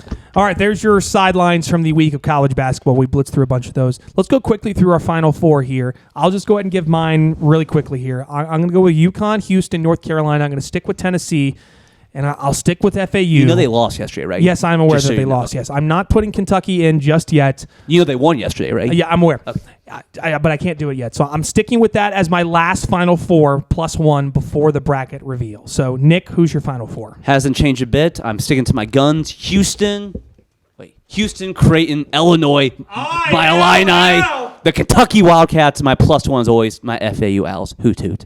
So if Illinois does not make a Final Four, can they petition to a federal judge to get that overturned so they can make the Final Four? Is that joke old yet? I'll look into it. I'll let you know. Good. Just making sure. Dusty, your Final Four. My Final Four again, and I'm trying to make this like how it's going to be in the tournament. There's going to be surprises. I still don't have Purdue in it, mostly to irk Robby because they're going to lose in the Sweet 16 to someone. Doesn't bother me. I agree. Houston, UConn, Kentucky, Gonzaga. I'm keeping it. And then my Zags. My +1 is Indiana State, who's currently down 3 with a minute 15 left. So that one come on, Trees. has an asterisk at the moment. Hang on, Trees. And come on. To make the Final Four crowd, they have to be in the tournament. Yes, and more importantly, tonight at 11:30 Eastern time. Since I brought up Gonzaga, San Francisco, and the WCC semis. My Dons, season still alive. Gotta win. Do it for Bill. Come on. Dons have to find a way to win that game. All right, so there's our last Final Four. Obviously, we will have our real Final Four when we get to the pod on the bracket show coming up next Monday. And the ladies, first ladies of the pod will have a Final Four as well. So if I get a girlfriend by then, can we put her on the first ladies pod? So you're going to get a girlfriend in the next week, and when you've been waiting for the last 25 years? Sounds like a bad movie plot. Can he get a date in a week? What are the odds on that? Plus when he's 30, in Nashville half the week. I'm sure Tinder works in Nashville. Yeah, true. Mm-hmm. Now, are you going to pay this woman to actually be your girlfriend, or is this going to be a real legitimate girlfriend? I was going to make a really inappropriate joke. No, I'll not pay. Okay, good. Good call. I would agree with that. Drake just got a bucket. They lead by 5 with a minute to go. I had a great joke. Unfortunately. All right. I have some bad news to pass along in regards to my far from mid team this week. So we're going to go through our far from mid teams. These are teams that we like to shout out in our mid-major conferences. Richmond. I am so sorry. Little spider spray came out. As of Thursday, Richmond was my far from mid team. And they went to go play at George Mason, and they lost by George Mason. George Mason has been wrecking by far. You from don't walk into George Mason Arena. You certainly do not. So I am officially. Well, I mean, at this point now, it doesn't really matter. But Starting next year, I will not be allowed to pick far from mid teams because. Okay, we'll put you on probationary. I'm on probation right now because my far from mid teams. Let me run through all of these. Okay, so Richmond losing to George Mason. I went Dayton, and then Dayton lost. St. Mary's lost to Gonzaga. Illinois State, they lost after beating Indiana State. Charlotte, I gave them the boot, the OGs. And then Chicago State's only won one game since I put them on my far from mid team. Those are all 6. And literally every single one of them has lost the game as I was about to talk about them and shout them out on the far from mid segment. So. Richmond, I'm so sorry. But again, Richmond, I really like. I saw Colgate ended up coming back and winning. Really so the Raiders are still alive in the Patriot, but I'm just disappointed in myself. I consider myself a man of faith, and I'm very sorry that we see this long drive to deep left center. I'm going to put on this headset again. That ball was smoked, by the way. That never gets talked about. Shout Nicky C. Yeah. So I need to go to you guys for your far from mid teams. Nick, I want to start with you. You have a mystery team.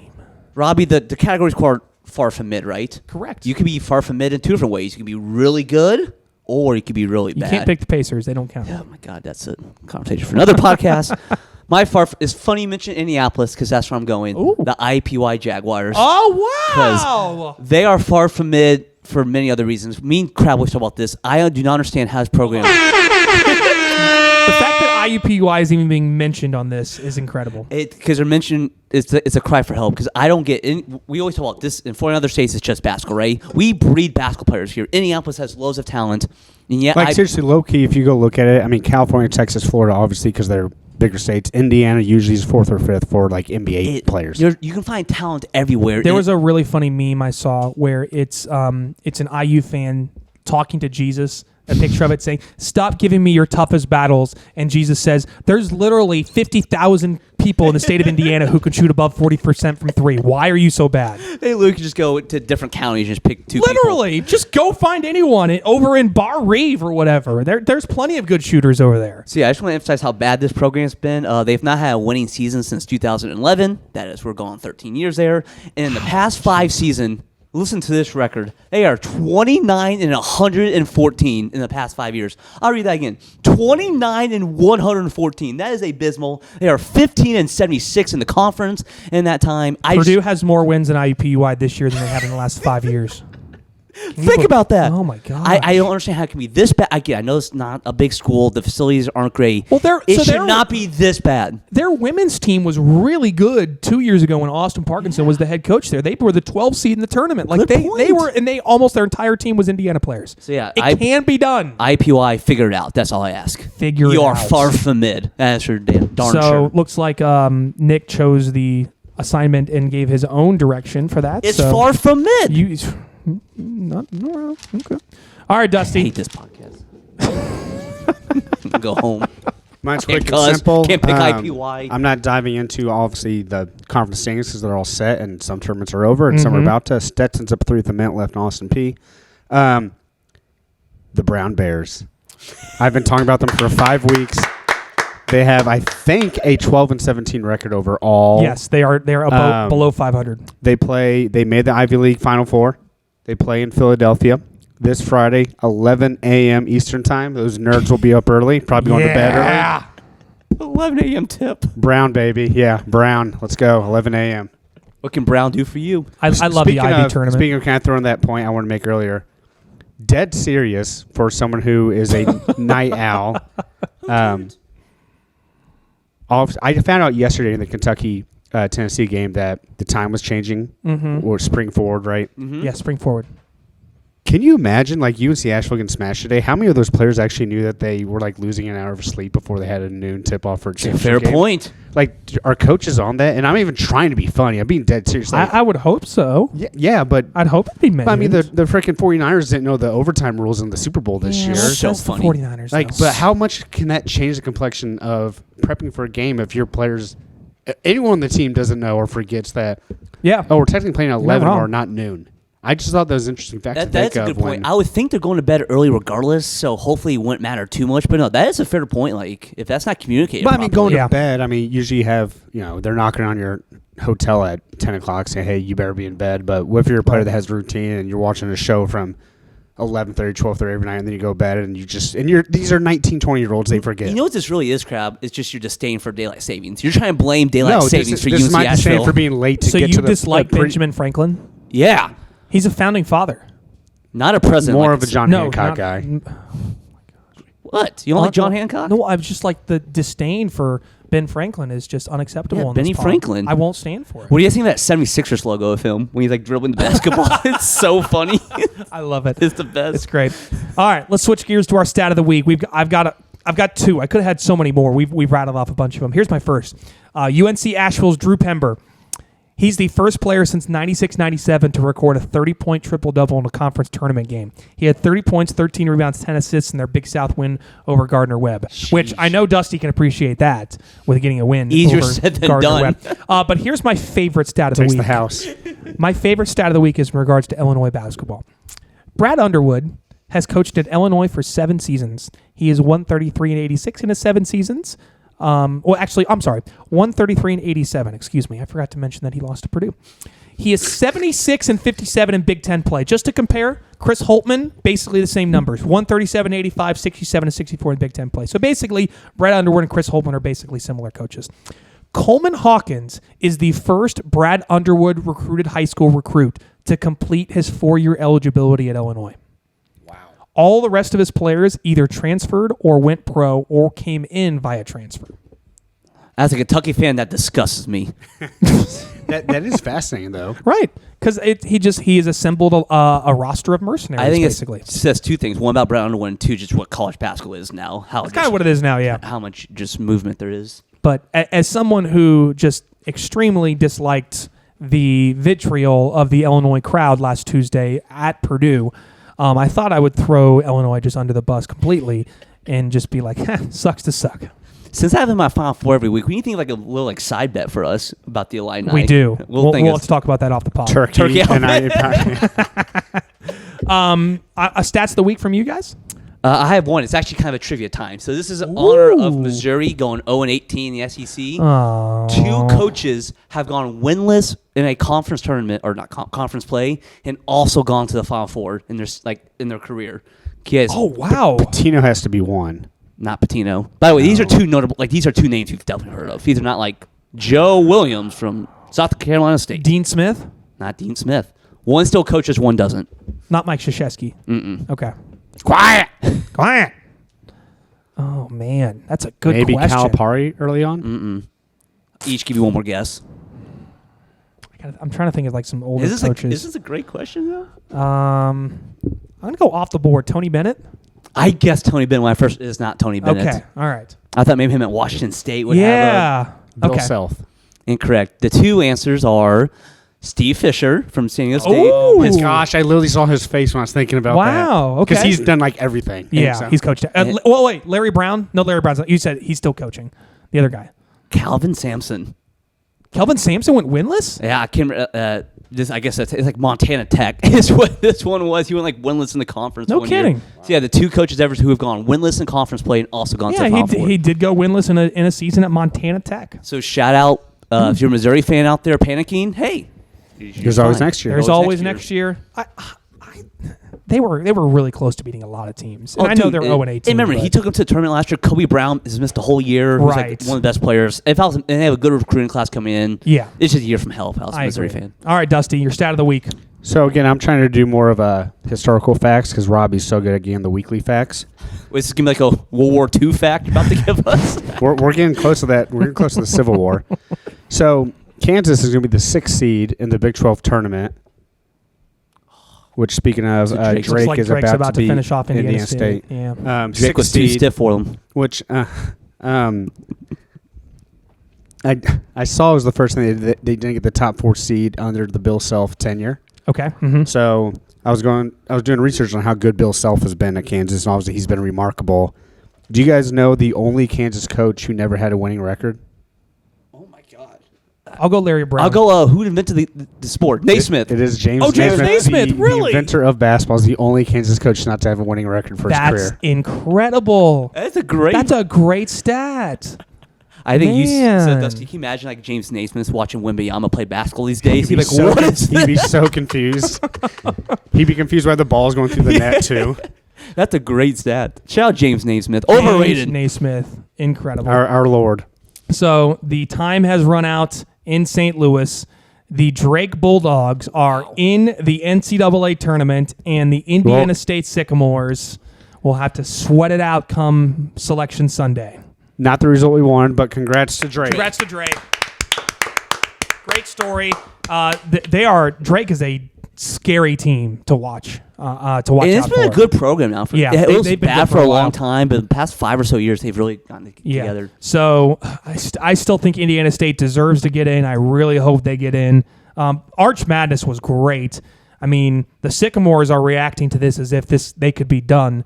This is heartbreaking. Gosh, I hope they You get know what in. stinks from too? They have to wait a whole week to find out. This You just is have going to sweat it. this is going to be a brutal week for Indiana State. Again, so you don't have to root for teams to not win conference tournaments. Yeah. Big time. Correct. They need all the favorites to win. And they need the Sun Belt to be a one bid league. They need the West Coast Conference tournament to be a They one. need UNLV and like New Mexico to go out early. There's a lot of things that have to go right. You're for right. Indiana The other State. thing too is those bubble teams like lose your first game. Right, especially teams in like lower conferences too. Man, I hate this because I mean this is the first time Indiana State has been worth anything in a long time. And they have a player we all like. That could be like a March Madness darling. Love too. Robby Avila. Ryan Conwell's Remember, a I touched on pipe last kid. week. They have not won a tournament game since Bird was there, and have only been 3 times since then to the tournament. Right. Yeah. Oh my gosh, this sucks. I really hope they make it in, but very happy for This Drake. really is. We always talk about this every March. This is also like the bad part of March when you see the kids. Always. But again, Really congrats to sucks. Drake. Congrats to Drake. Yeah, not rooting against you guys at all. Great album once again, Drake. Nice job. Thank you. Yes. Another headliner. All right. We now get to put on our tuxes, our suits, get our good ties, our good appropriate shirts on. It is time for the first ever installment of the D1 and Done postseason awards. The voters for this took many hours upon hours to make sure that they got all of their selections correct. We actually followed up with Deloitte to make sure our accounting was correct on the entire Can I say situation. Somerset CPAs? No I free could ads. have, but no free ads here. So I went with a large firm. So we want to thank everyone who was involved in voting for the D1 and Done postseason awards. It was just the 3 of us and anyone else that was willing to be available at that moment. So, guys, it is time to reveal our postseason awards for the 2023-24 season. We will start with our All-American teams. So these All-American teams are basically the best teams, the best players on each team. So 10 best players in college basketball.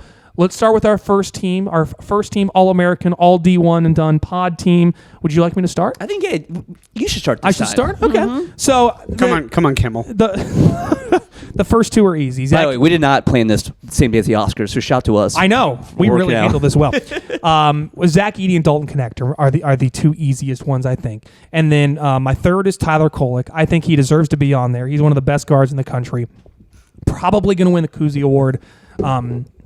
He's been fantastic. Jamal Shed is also on my first team. Yep. He's been freaking awesome. I love him for Houston. He's been a baller. And then my guy over in San Diego, Jaden Ledee, is also on my first team. He's been a monster, and he's the big reason why the Aztecs are so good. So that's my first team, All-American team. Nick? By the way, I have all 5 of those guys on both my teams. I have 3 we have the same of, which is Jamal Shed and Connect and Edey. The other one that was obvious, for at least for me, R.J. Davis. He was my other guy on the first team. He's been so good all year. R.J.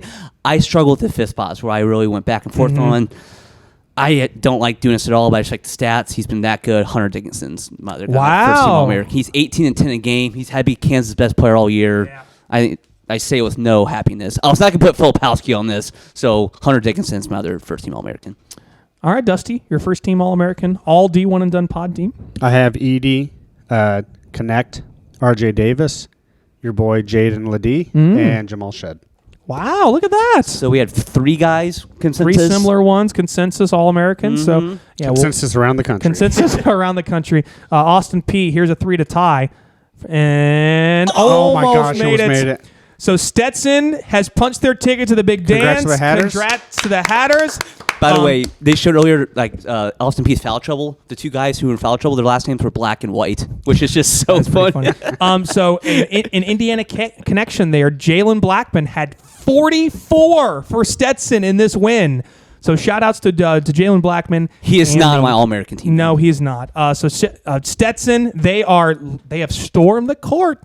How about that? And they almost lost their last game. They hit a game winner. Almost to win their did. last You're game. right. So Jalen Blackman, actually he had 43. So career high 43 points in the win. So congratulations to the Stetson Hatters. They are in the big dance. Jalen Blackman, a native of Marion, Indiana. His older brother James was on the IU team back in the day. So May have heard of him. You may have heard of him indeed. So good for him. All right, second team, all D1 and Done pod team. I also went RJ Davis on my second team. Tristan Newton of UConn has been a freaking baller, one of the best rebounding guards in the country. I've got Mark Sears on here from Alabama because, man, he's so good from Alabama. I have Baylor Shireman on my second team from Creighton. He's had a great season for the Blue Jays. And then my fifth and final one, I debated a couple guys on this. I went a little off the board and went over to Dayton. Deron Holmes has had a fantastic season for the Flyers, and he's just a monster inside. A really good two-way player. So that's my second team. Robby, we almost have the same exact second team. Love it. I also, too, have Tristan Newton, Baylor Shireman, Jalen Ledee, Deron Holmes. You had Kolek on the first team. I put him on the second team. Second team, So okay. we may have had the same 10 guys. You didn't have Mark Sears. Did not have Mark Sears. Yeah. You didn't have... I'm not sure who you didn't have. We'll look at Hunter Dickinson. I didn't have Hunter Dickinson. That's right. Yeah. Mm-hmm. All right, Dusty, your second team? Clearly, you two thought better than I did. I have Antonio Reeves.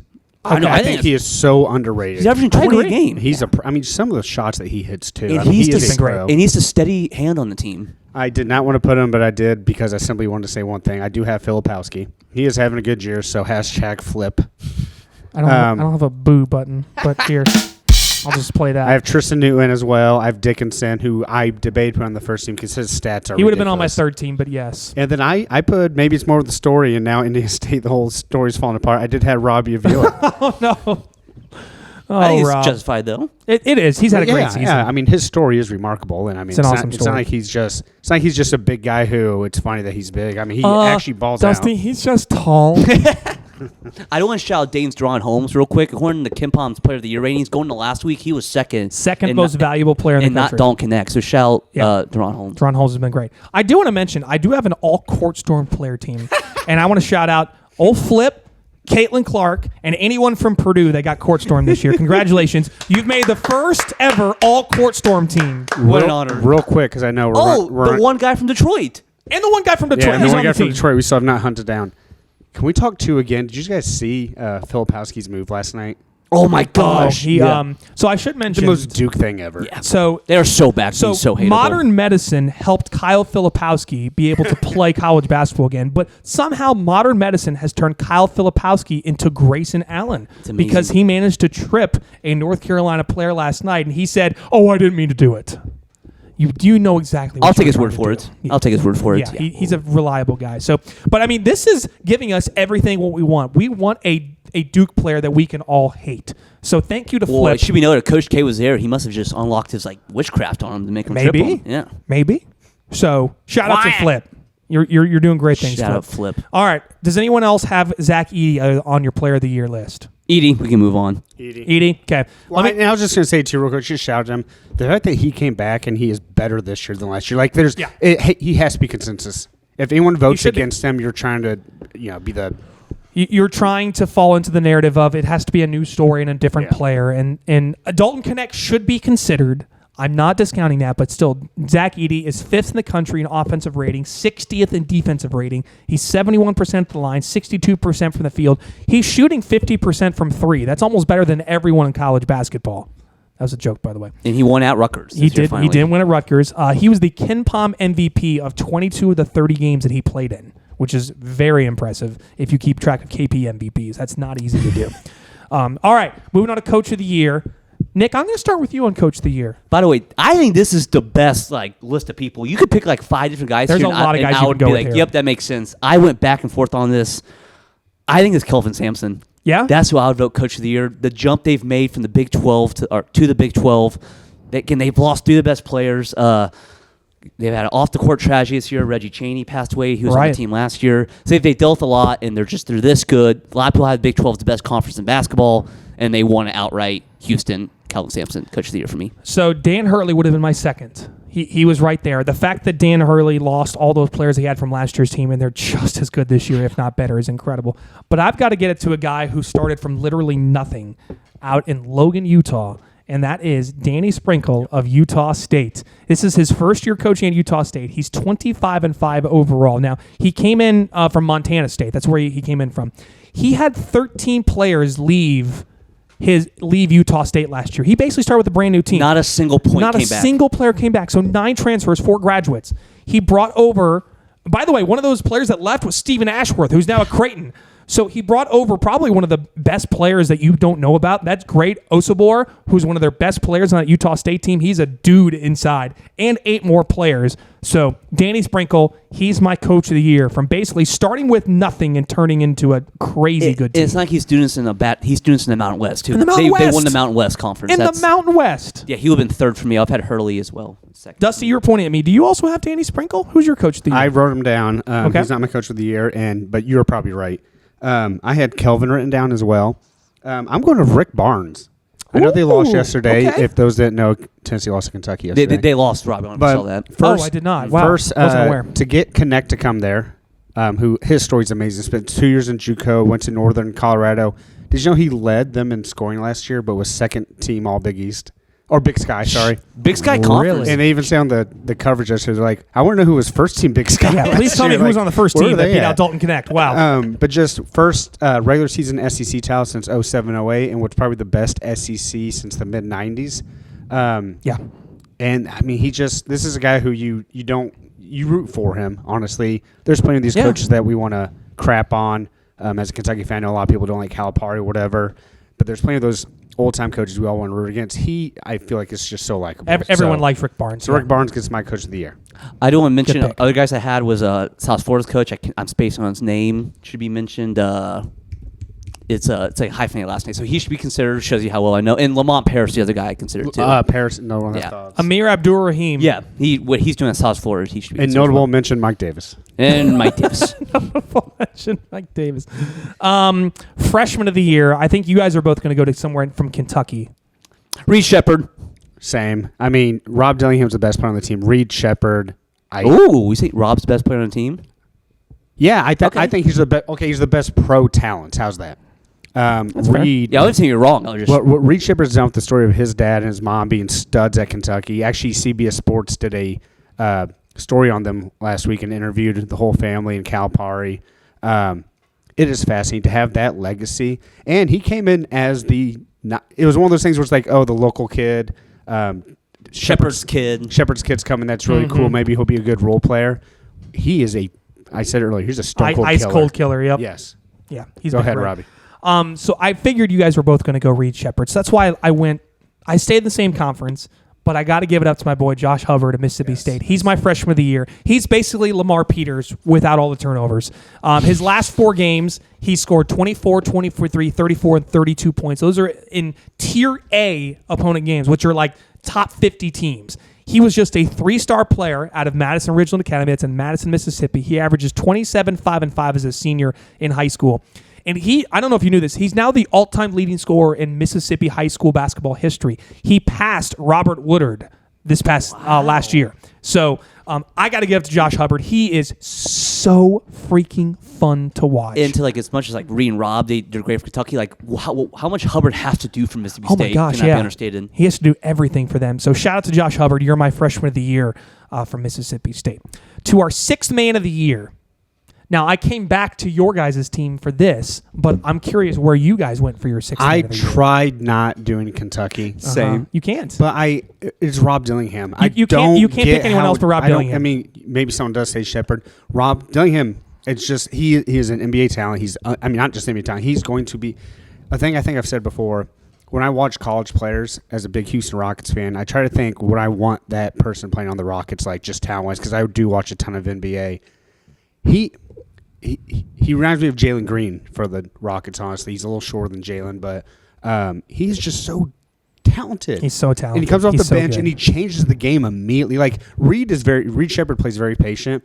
Dillingham comes in and I compared him It's a great yin and yang. Yes, and I Yeah. compared him earlier to our little dog Disney. He's like 25 pounds, mini golden doodle, and she is just like zips back and forth all the time. That's what he is when he comes in the game. So he's averaging 15 a game. He's shooting 44 from 3. He's top 15 in the SEC in points, assists, field goal percentage, efficiency rating, win shares, and assist percentage. No, we've not really talked about on this pod too much. It is objectively hilarious that they both come off the bench. Like crazy. The first 3 minutes of every game, like, okay, let's see if we can get through it. During the Tennessee game yesterday, so Tennessee started, I think, 1 of 9 from the field. It was like 2-0 at like the 17-minute mark. And it got to the point where I'm by myself watching the game while my wife was sitting there but not paying attention. And I'm yelling at the TV like, okay, get the scores and get the scores. And thankfully they went to the other side and you could see both Rob and Reed sitting at the scores table. I'm like, okay, we're about to just blast off. Yeah, and they did. It's so funny. Yeah, Reed has started 5 games. Rob started 1 game this year. It's just funny. They've just been hell-bent on this. Crazy. Well, it's funny. I do like Rob come off the bench. Why isn't Cal doing his platoon system with this team? Well, I will tell you this because I hated coming off the bench. As a player, I always liked it. It depended. That's what I'm saying. There's some players that actually like the Manu Ginobili thing. There's some players that love. I actually do like Rob coming off the bench. I wish Reed would start. It's kind of my opinion. But yeah, I think there is something to that too. Yeah. It's a mindset for sure. Who do you have for 6th man of the year? I also have Rob Dillingham. Yeah, it's consensus. Good job, Rob. I think he definitely deserves it. Big listener of the show. He is holding on to the name Rob very well. I should give him that in the process. All right, glue guy of the year. You could go in a lot of different areas in this. I'm going to go back to West Lafayette, and I'm going to give it to Mason Gillis, who is the most efficient offensive player in the country, according to KenPom. He's a great driver too. Why did you? This is supposed to be a happy. He takes it to the rim really well. He's a great driver. Okay, Illinois Nick. So for the longest time, Purdue has really live and died with their 4-man, and when they don't have a 4 guy who can really step out and shoot the 3, that's kind of really held back this team. He's shooting almost 50% from 3 right now, and he would be number 1 in the nation in 3-point shooting percentage if it wasn't for him not hitting the minimum number of tries, which is incredible. So Mason Gillis, he's my guy. He made a couple big shots today for Purdue against Wisconsin. Real quick on 6th man of the year, I almost picked Langston Love. He's awesome at Baylor. Just want to give him a shout good choice, out. yeah. But the glue guy, this guy we've not talked about. I love this guy. He's the point guard at Arizona, Kylan Boswell. Again, like Pell Larson and Caleb Love get all the attention there, but he's really the guy who makes him go. Thinks they're 5th leading scorer. He's the point guard. I love him, and he's a good player. He studies when Caleb Love's doing his. When we get bad Caleb Love, that's the one who steadies the ship a little bit. So shout out my boy Kylan Boswell. Good choice, Dusty. Who's your glue guy? I said coming back in a team that has a very good core and is a scary team we don't talk about a lot, even though we're talking about them as a 1 seed now. I put Armando Bacot. Ooh. I just think that team, and he's averaging 15 and 10 this year. Yeah. His numbers, I believe, are slightly below what they were last year. But you talk about when you watch that North Carolina team, between him and Davis, those are clearly the two-headed monster of that team, and then pieces around them. But I just think the presence that he gives North Carolina is what helps him flow. It is funny you mentioned Armando Bacot because I almost put him down on most improved player because I want to shout him out because he's averaged a double-double each of the last 3 seasons, but in free throw shooting, that's been his biggest problem in his career because over his 5 years, he shot 64, 66, 67, and 66% from the free throw line. Those are his first 4 years. This year, he's at 78%. Dang. Okay. To make a 12% jump over, the consistent numbers that's been is really impressive. Armando Bacot, I want to shout him out for most improved player in terms of his free throw shooting, what he's done there. But my most improved player, it's Hunter Salas of Wake Forest. He has been a monster this year for the Demon Deacons. So he transferred in from Gonzaga. He averaged 4 points, 2 rebounds in his first 2 seasons at Gonzaga. This year, he's averaging 18 and 4. He's a 50% shooter from the field, and he's 41% from 3. He's been awesome for Wake. And they lost a game on Tuesday, but he put the team on their back against Georgia Tech. They lost, but God, when he has to do so much for them. He's so good. So Hunter Salas is my most improved player. Dusty, who's your most improved player? Real quick, we have a live text question write-in. Ooh. We've already answered the question, so hopefully she actually listens. Kathy Mills, my next mother, wants to know, hey, Podsters, will Indiana State get a bid to the dance? Great question. Kathy, great question, you'll know Mom. our answers by the time you hear this comment. I'm going to say I still think they get in. but they just need to make sure that there's not a bunch of bid stealers out there, basically. Yeah.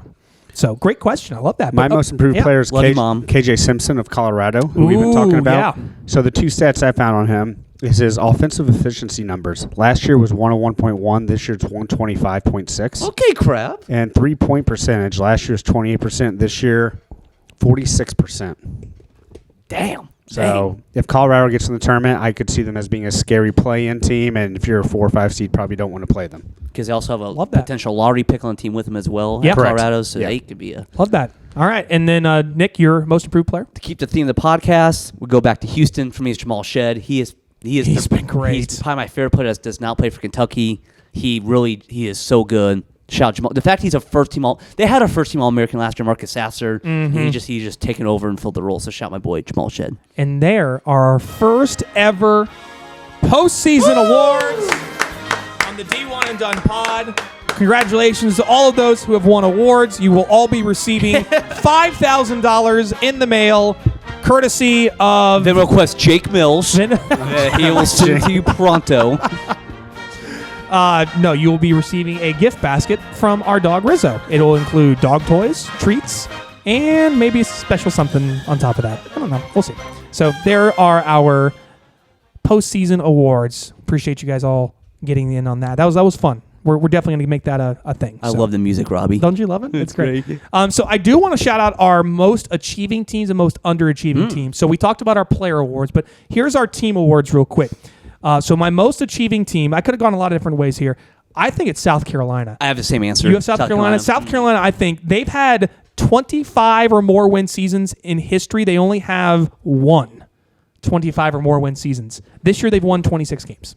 Yeah, we told it before. Like if that might be the worst Power 6 job to have. Well, I'm sorry. They're 24-6 right now, but they're going. I would assume they're going to get to 26. Truly, wins, but still. So what Lamont Paris is doing there is insane. He's been awesome. So yeah, I considered Indiana State, Northwestern. I almost considered just putting the Mountain West as my most overachieving team. Washington State was on there, McNeese, Nebraska, South Florida, BYU, Minnesota. Utah State was up there. Utah State in there as well. So yeah, a lot of overachieving teams this year. Dusty, who's your most overachieving team in college basketball? I have two. I do have South Florida, just because I think they came off the radar. Really hope they get in the tournament. We love the South on the show. Shout out. And as much as I hate this program so much, what UConn's doing is very impressive. It's incredible. To lose all that talent, all those players, and they got a couple like Spencer coming in and whatnot, but you talk about Hurley possibly being coach of the year.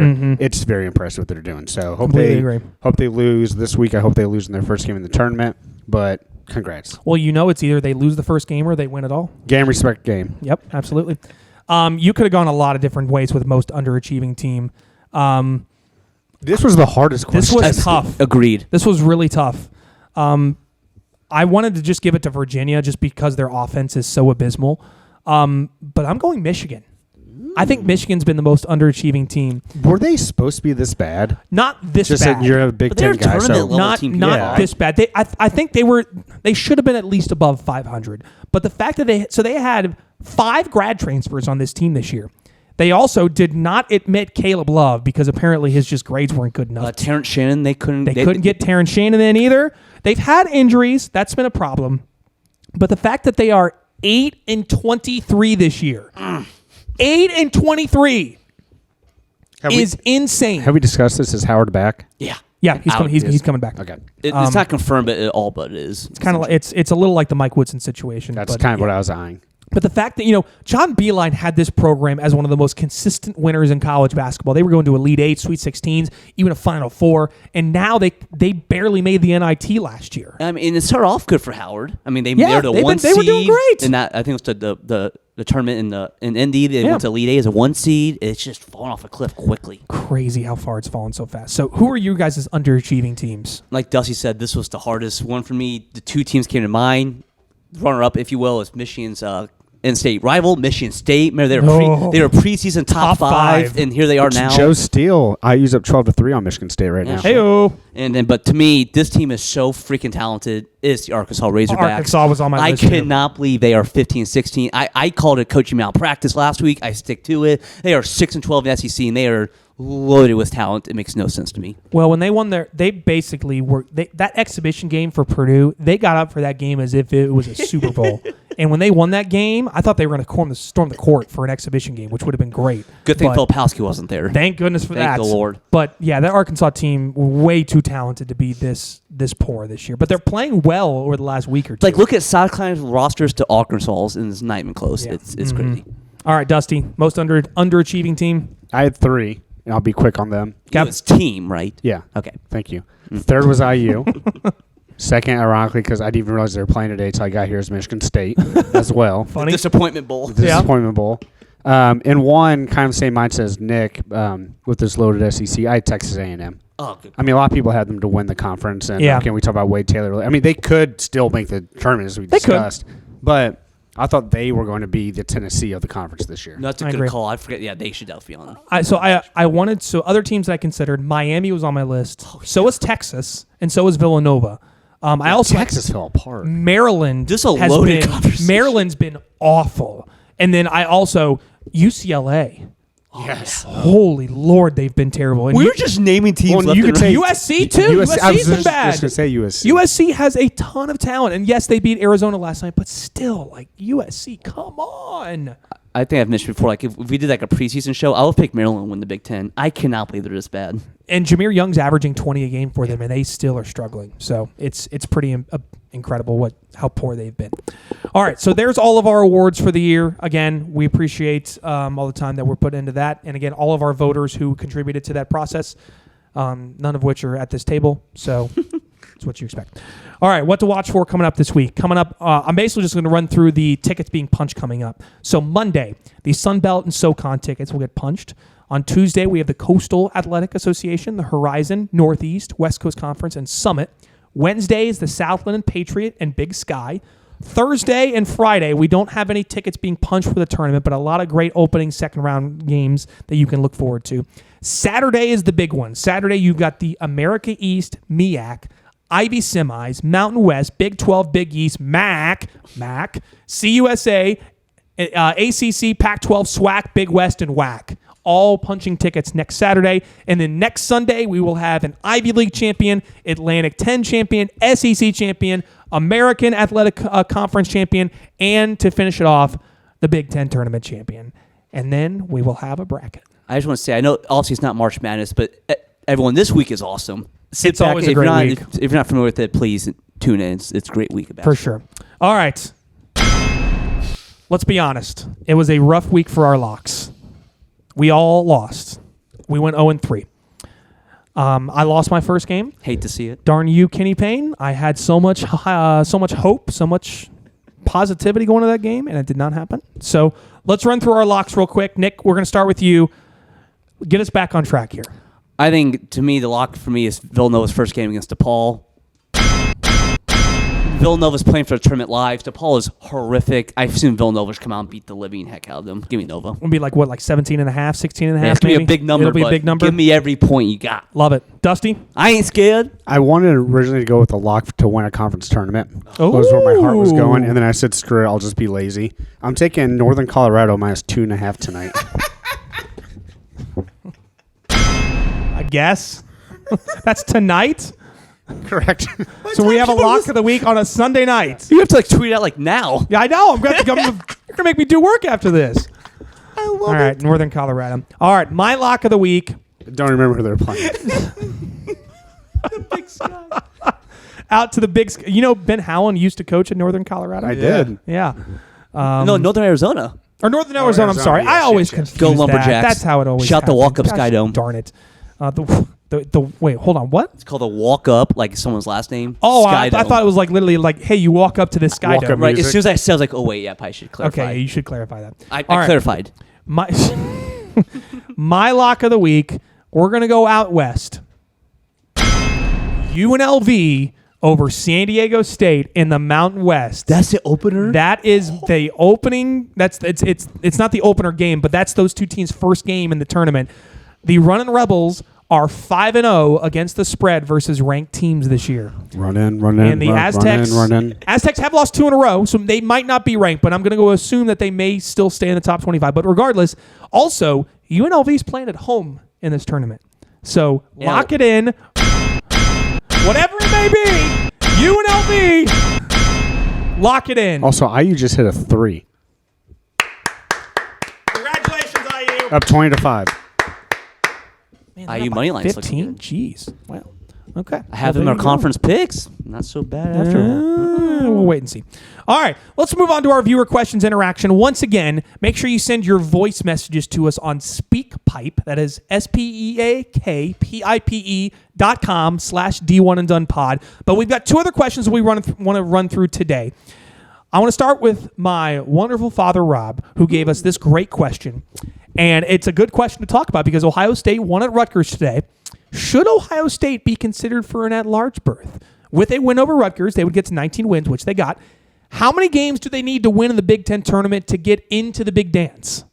That's the big question now. Because if they win their first game in the Big Ten tournament, that'll get them to 20 wins. How would you not put them in?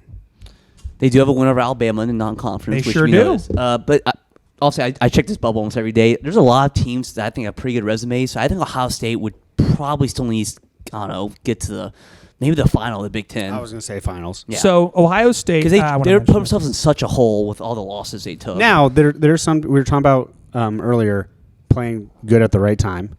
And how much does the definitely are committee playing actually good at the right account time, for the beginning of this season and whatnot? And yes, your resume does speak for itself overall. But how well they've been playing lately, I said finals. I was going to say at least get to the semis, but I don't know their draw in the Big Ten tournament. We don't know yet. Who you beat on the way there. So they're 19-12 overall. They're 60 in the net. They are 6-11 in quad 1 and 2 games. They do have a quad 3 loss, but they're, as you mentioned, non-conference wins. They've got Alabama's non-conference win, UCLA, West Virginia. Those are really their best non-conference wins. They've also beaten Miami, Ohio, Central Michigan. They have a Santa Clara win, which isn't terrible. They don't have a terrible non-conference schedule. Central Michigan's not great now to Western Michigan. They beat Merrimack, too. They could have used that Texas A&M win. That would have helped a lot. But the Buckeyes have won now 5 of their last 6. Only loss is at Minnesota. And they also have that win over Purdue that's definitely looking better as the season goes on. So I think if Ohio State probably needs to at least look solid in the Big Ten tournament semifinals to get there. Because they are still 9-11 in the Big Ten, in a down Big Ten. Yeah. So I think they would probably need to win their first game, and then whatever top 4 seed they play against there, probably need to win that game. I would say they would have to be. Unfortunately. So if they get to 20 wins, I'm not sure it's going to be enough, partially just because I don't think their non-conference numbers are great. So, but a great question. I would love to see Ohio State find a way to make it in because I think Jake Diebler's done an awesome job that's what there. I say for him especially. Yeah. And he has seemed to ignite the team too. Yes, he definitely has. You can kind of tell. Second question comes from Dusty and I's former grade school basketball coach, Mark Coverdale. We want to give a shout out to him, so thanks, Coach Coverdale, for this. We appreciate you. His question, how many teams... we should mention brother of IU basketball player Brad Coverdale. Tom Coverdale, Tom Coverdale. There's so many Coverdales. Also brother of Brad Coverdale, that's right, who also coached us as well back in the day. How many teams, his question is, how many teams can realistically win the national championship? I told Mark when he asked me this question, 8. So I have my 8.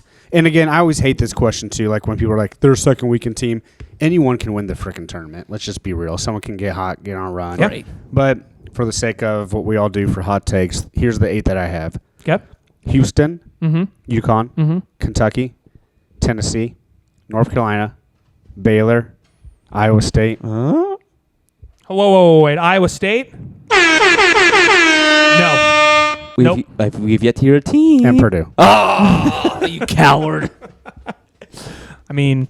Yeah, it should be noted, like I think we've talked about this, like if all the upsets happen, I think Arizona's a 4 seed in 97, and UConn's a 7 seed in 14. Every other team's basically a 1, 2, or 3 that wins. Mm-hmm. Yeah, so 1, 2, or 3 seeds. So that's the logic I was going with. So 12 teams. But we all, it's a single elimination tournament. Anyone, again, we joke about how Detroit could have won the national title. Guess what? They could have. They could have. But so I always hate that we're they're a Final Four team. Yeah. Well, everyone can be a Final Four team. It's such a vague thing that means nothing when people say that. Yeah. So there's my 8 though. If we're going to answer the question. So I would take Iowa State out and I would put Creighton in. I think Creighton can win it. And hit that stupid button again. Yeah, I sure will. Creighton can win the national championship. I think they both can, Creighton and Iowa State. Creighton.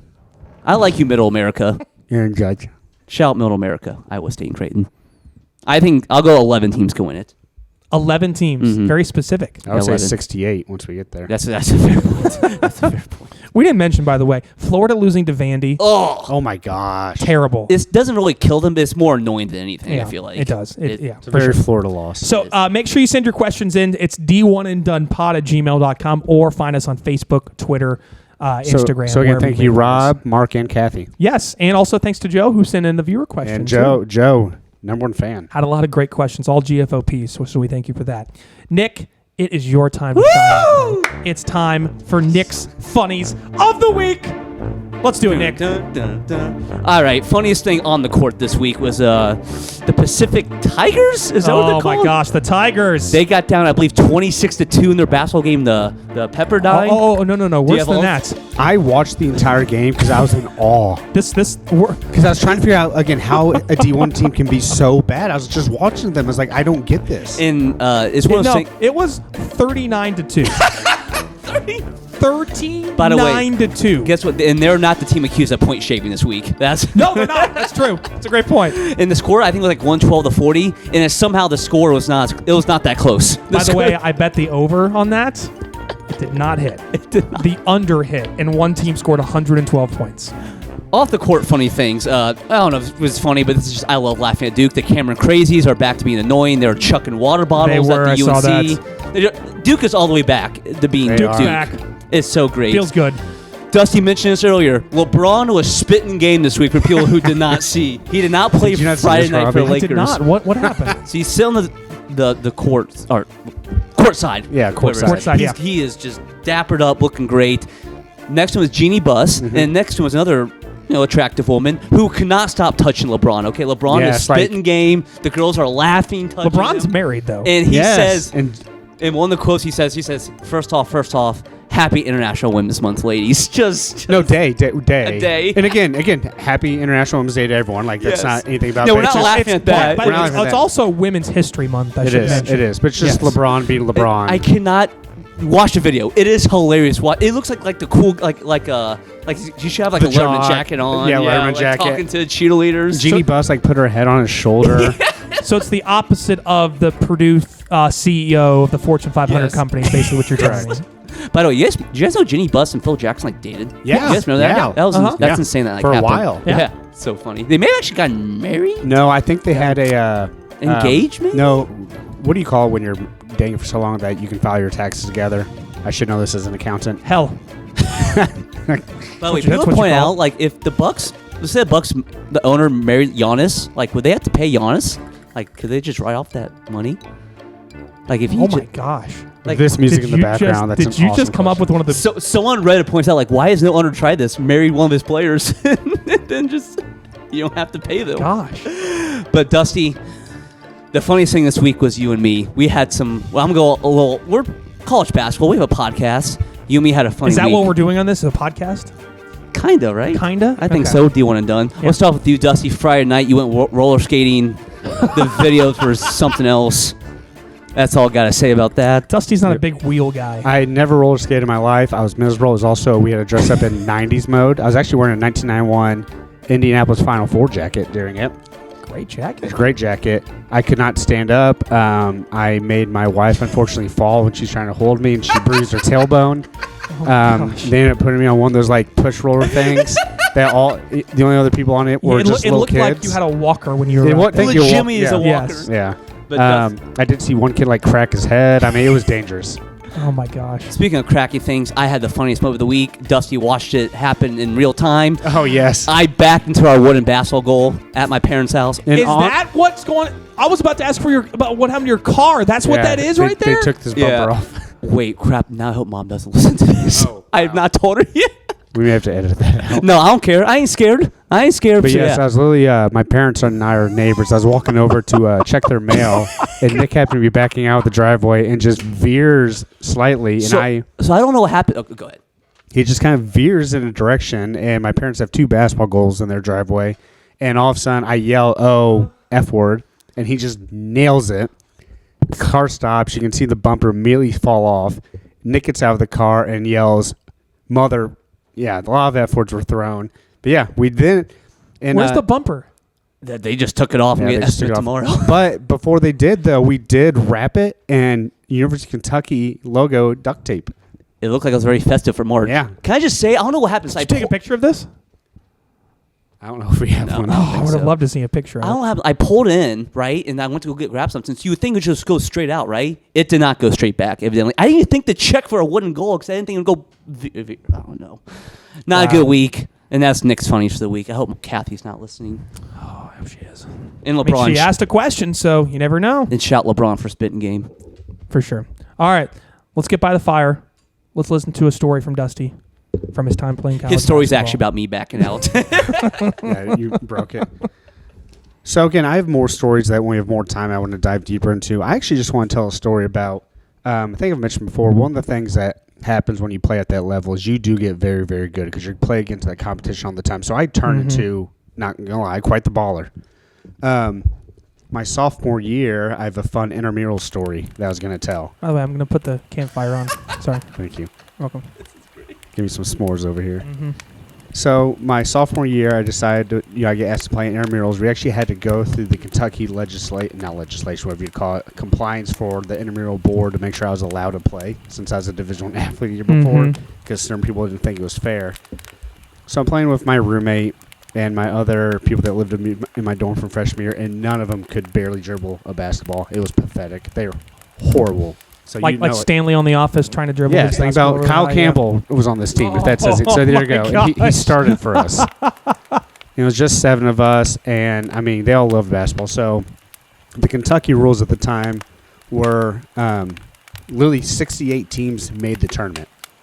Wow, that's and there was cool. like 100 teams in it.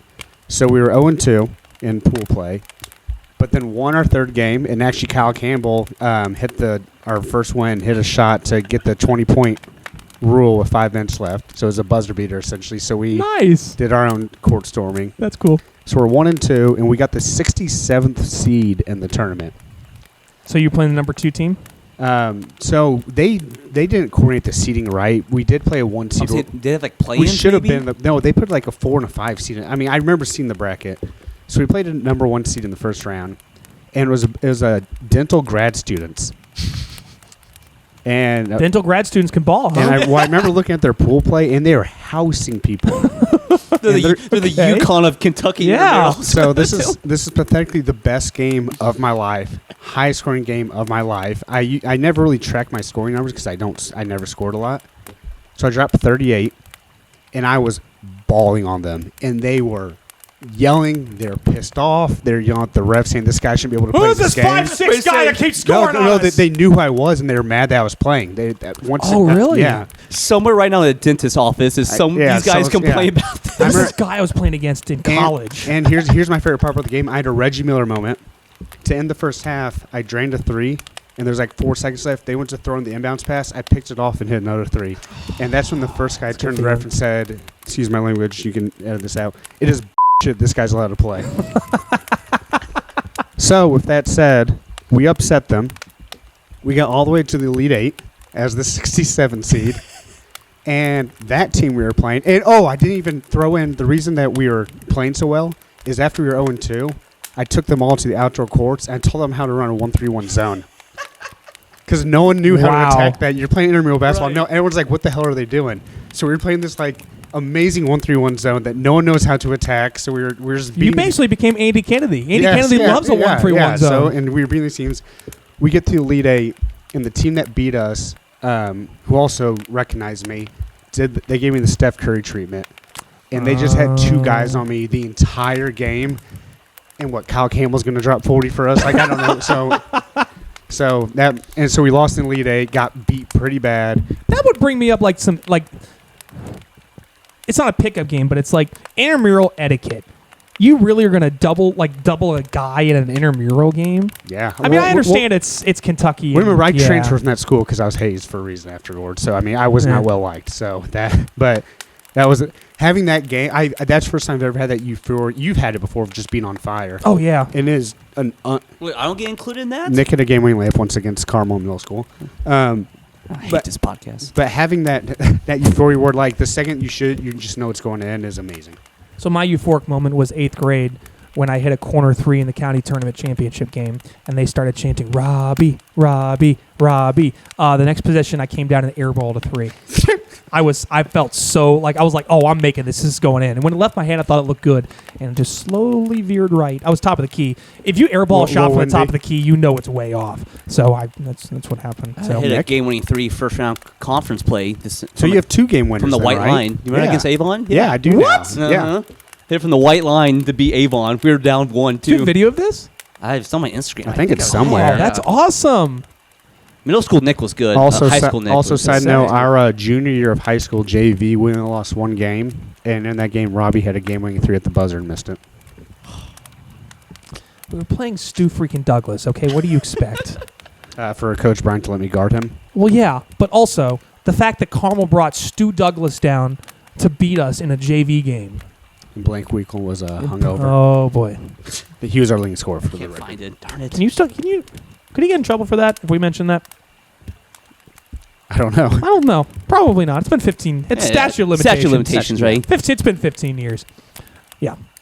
And I didn't know that until after, by the way. I Also didn't know glad it was you happening as it was. 'Cause he told me at halftime, and I was really livid with him. But pisses me go off, back to your yeah. story. I'm glad you tell that because, like, again, you weren't just a walking on team. Like, you were legit, like, talented too. Well, Like, that's you what weren't. a lot of people don't realize, and Mark Titus has mentioned it before on his shows and things like that. He's like, he's a walk-on, and he's not playing games, but you can still freaking play basketball. You're playing those same guys every single day. Yeah. Like you have. You're going to to get get better, better. or you're gone. You're going to get better. Mark Titus is a great call. Like, he will hit like 60 straight threes in a row if you let him. He's like, a great shooter. Unreal. And I mean, I used to my sophomore year especially, and then at Ball. Part of the reason Ball State brought me on is in those practices, I was white lining it all the time. That's where I think I said before the Steph Curry stuff doesn't shock me. Yeah, because I'm doing the same workouts as them. So when you see these guys like Right. Rob Dillingham playing so well, guess what? I'm going through the same workouts as Rob. I'm taking the same amount of shots every day. I'm doing the same training and whatnot. Iron sharpens iron. It really does. Correct. Legitimately and figuratively. That does it for episode 6 of the D1 and Done pod. Before we send you on out of here, Shout out Drake, the 6. shout out Drake. That's kind of fitting. You not know what the 6 is? Explain. It's like he refers to Toronto as a 6. Oh, okay. And I Drake was won like, the- okay. I got you. You Yeah. thought maybe Drake won their 6th I was like, conference what? title. Sorry, I was being very literal with that. We do want to shout out GFOP Calvin Gunter, who listens to this show, and we appreciate everything that he does for us and that he likes tuning into the show. If you want to shout out, just let us know on social media. Calvin, amazing hot tub. Man, that's not going to be suggestive at all. We were with our wives. You should have just stopped. They have a huge You're hot making it tub. We were worse. hanging out in it last night. And Calvin's at the Purdue game today. Keep in mind. I'll get in your hot tub anytime you ask. That's for sure. Much needed for Haley after I bruised her tailbone. That could also be. I told the story. Please. Speaking of bruising tailbones. You don't know what that's like because you're single. Be Speaking quiet. of euphoric moments we're talking about. Before we do anything else that may be inappropriate or questionable, we're going to get it on out of here. Guys, episode 6 is in the books. By this time next week, we will be closing in on our first bracket.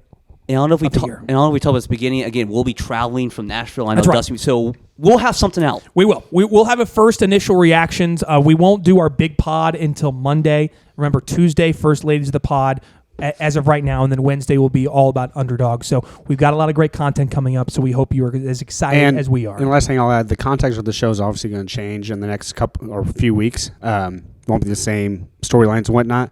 But also next Sunday, I unfortunately will not be here. I do plan on calling in to give my first thoughts. I will be in New York City for a wedding. You can use the pipe. Oh, right? yeah. I can do speed. You could do SpeakPipe, or I could just, there's a, again, I can. Point being, get it on though, the I phone. will not be as involved in the show next Sunday as because my bruised tailbone wife wants to spend a good time, and I'm already making her watch the selection show, but she wants to see Manhattan and Brooklyn, so the least I can do is call in for 15 minutes.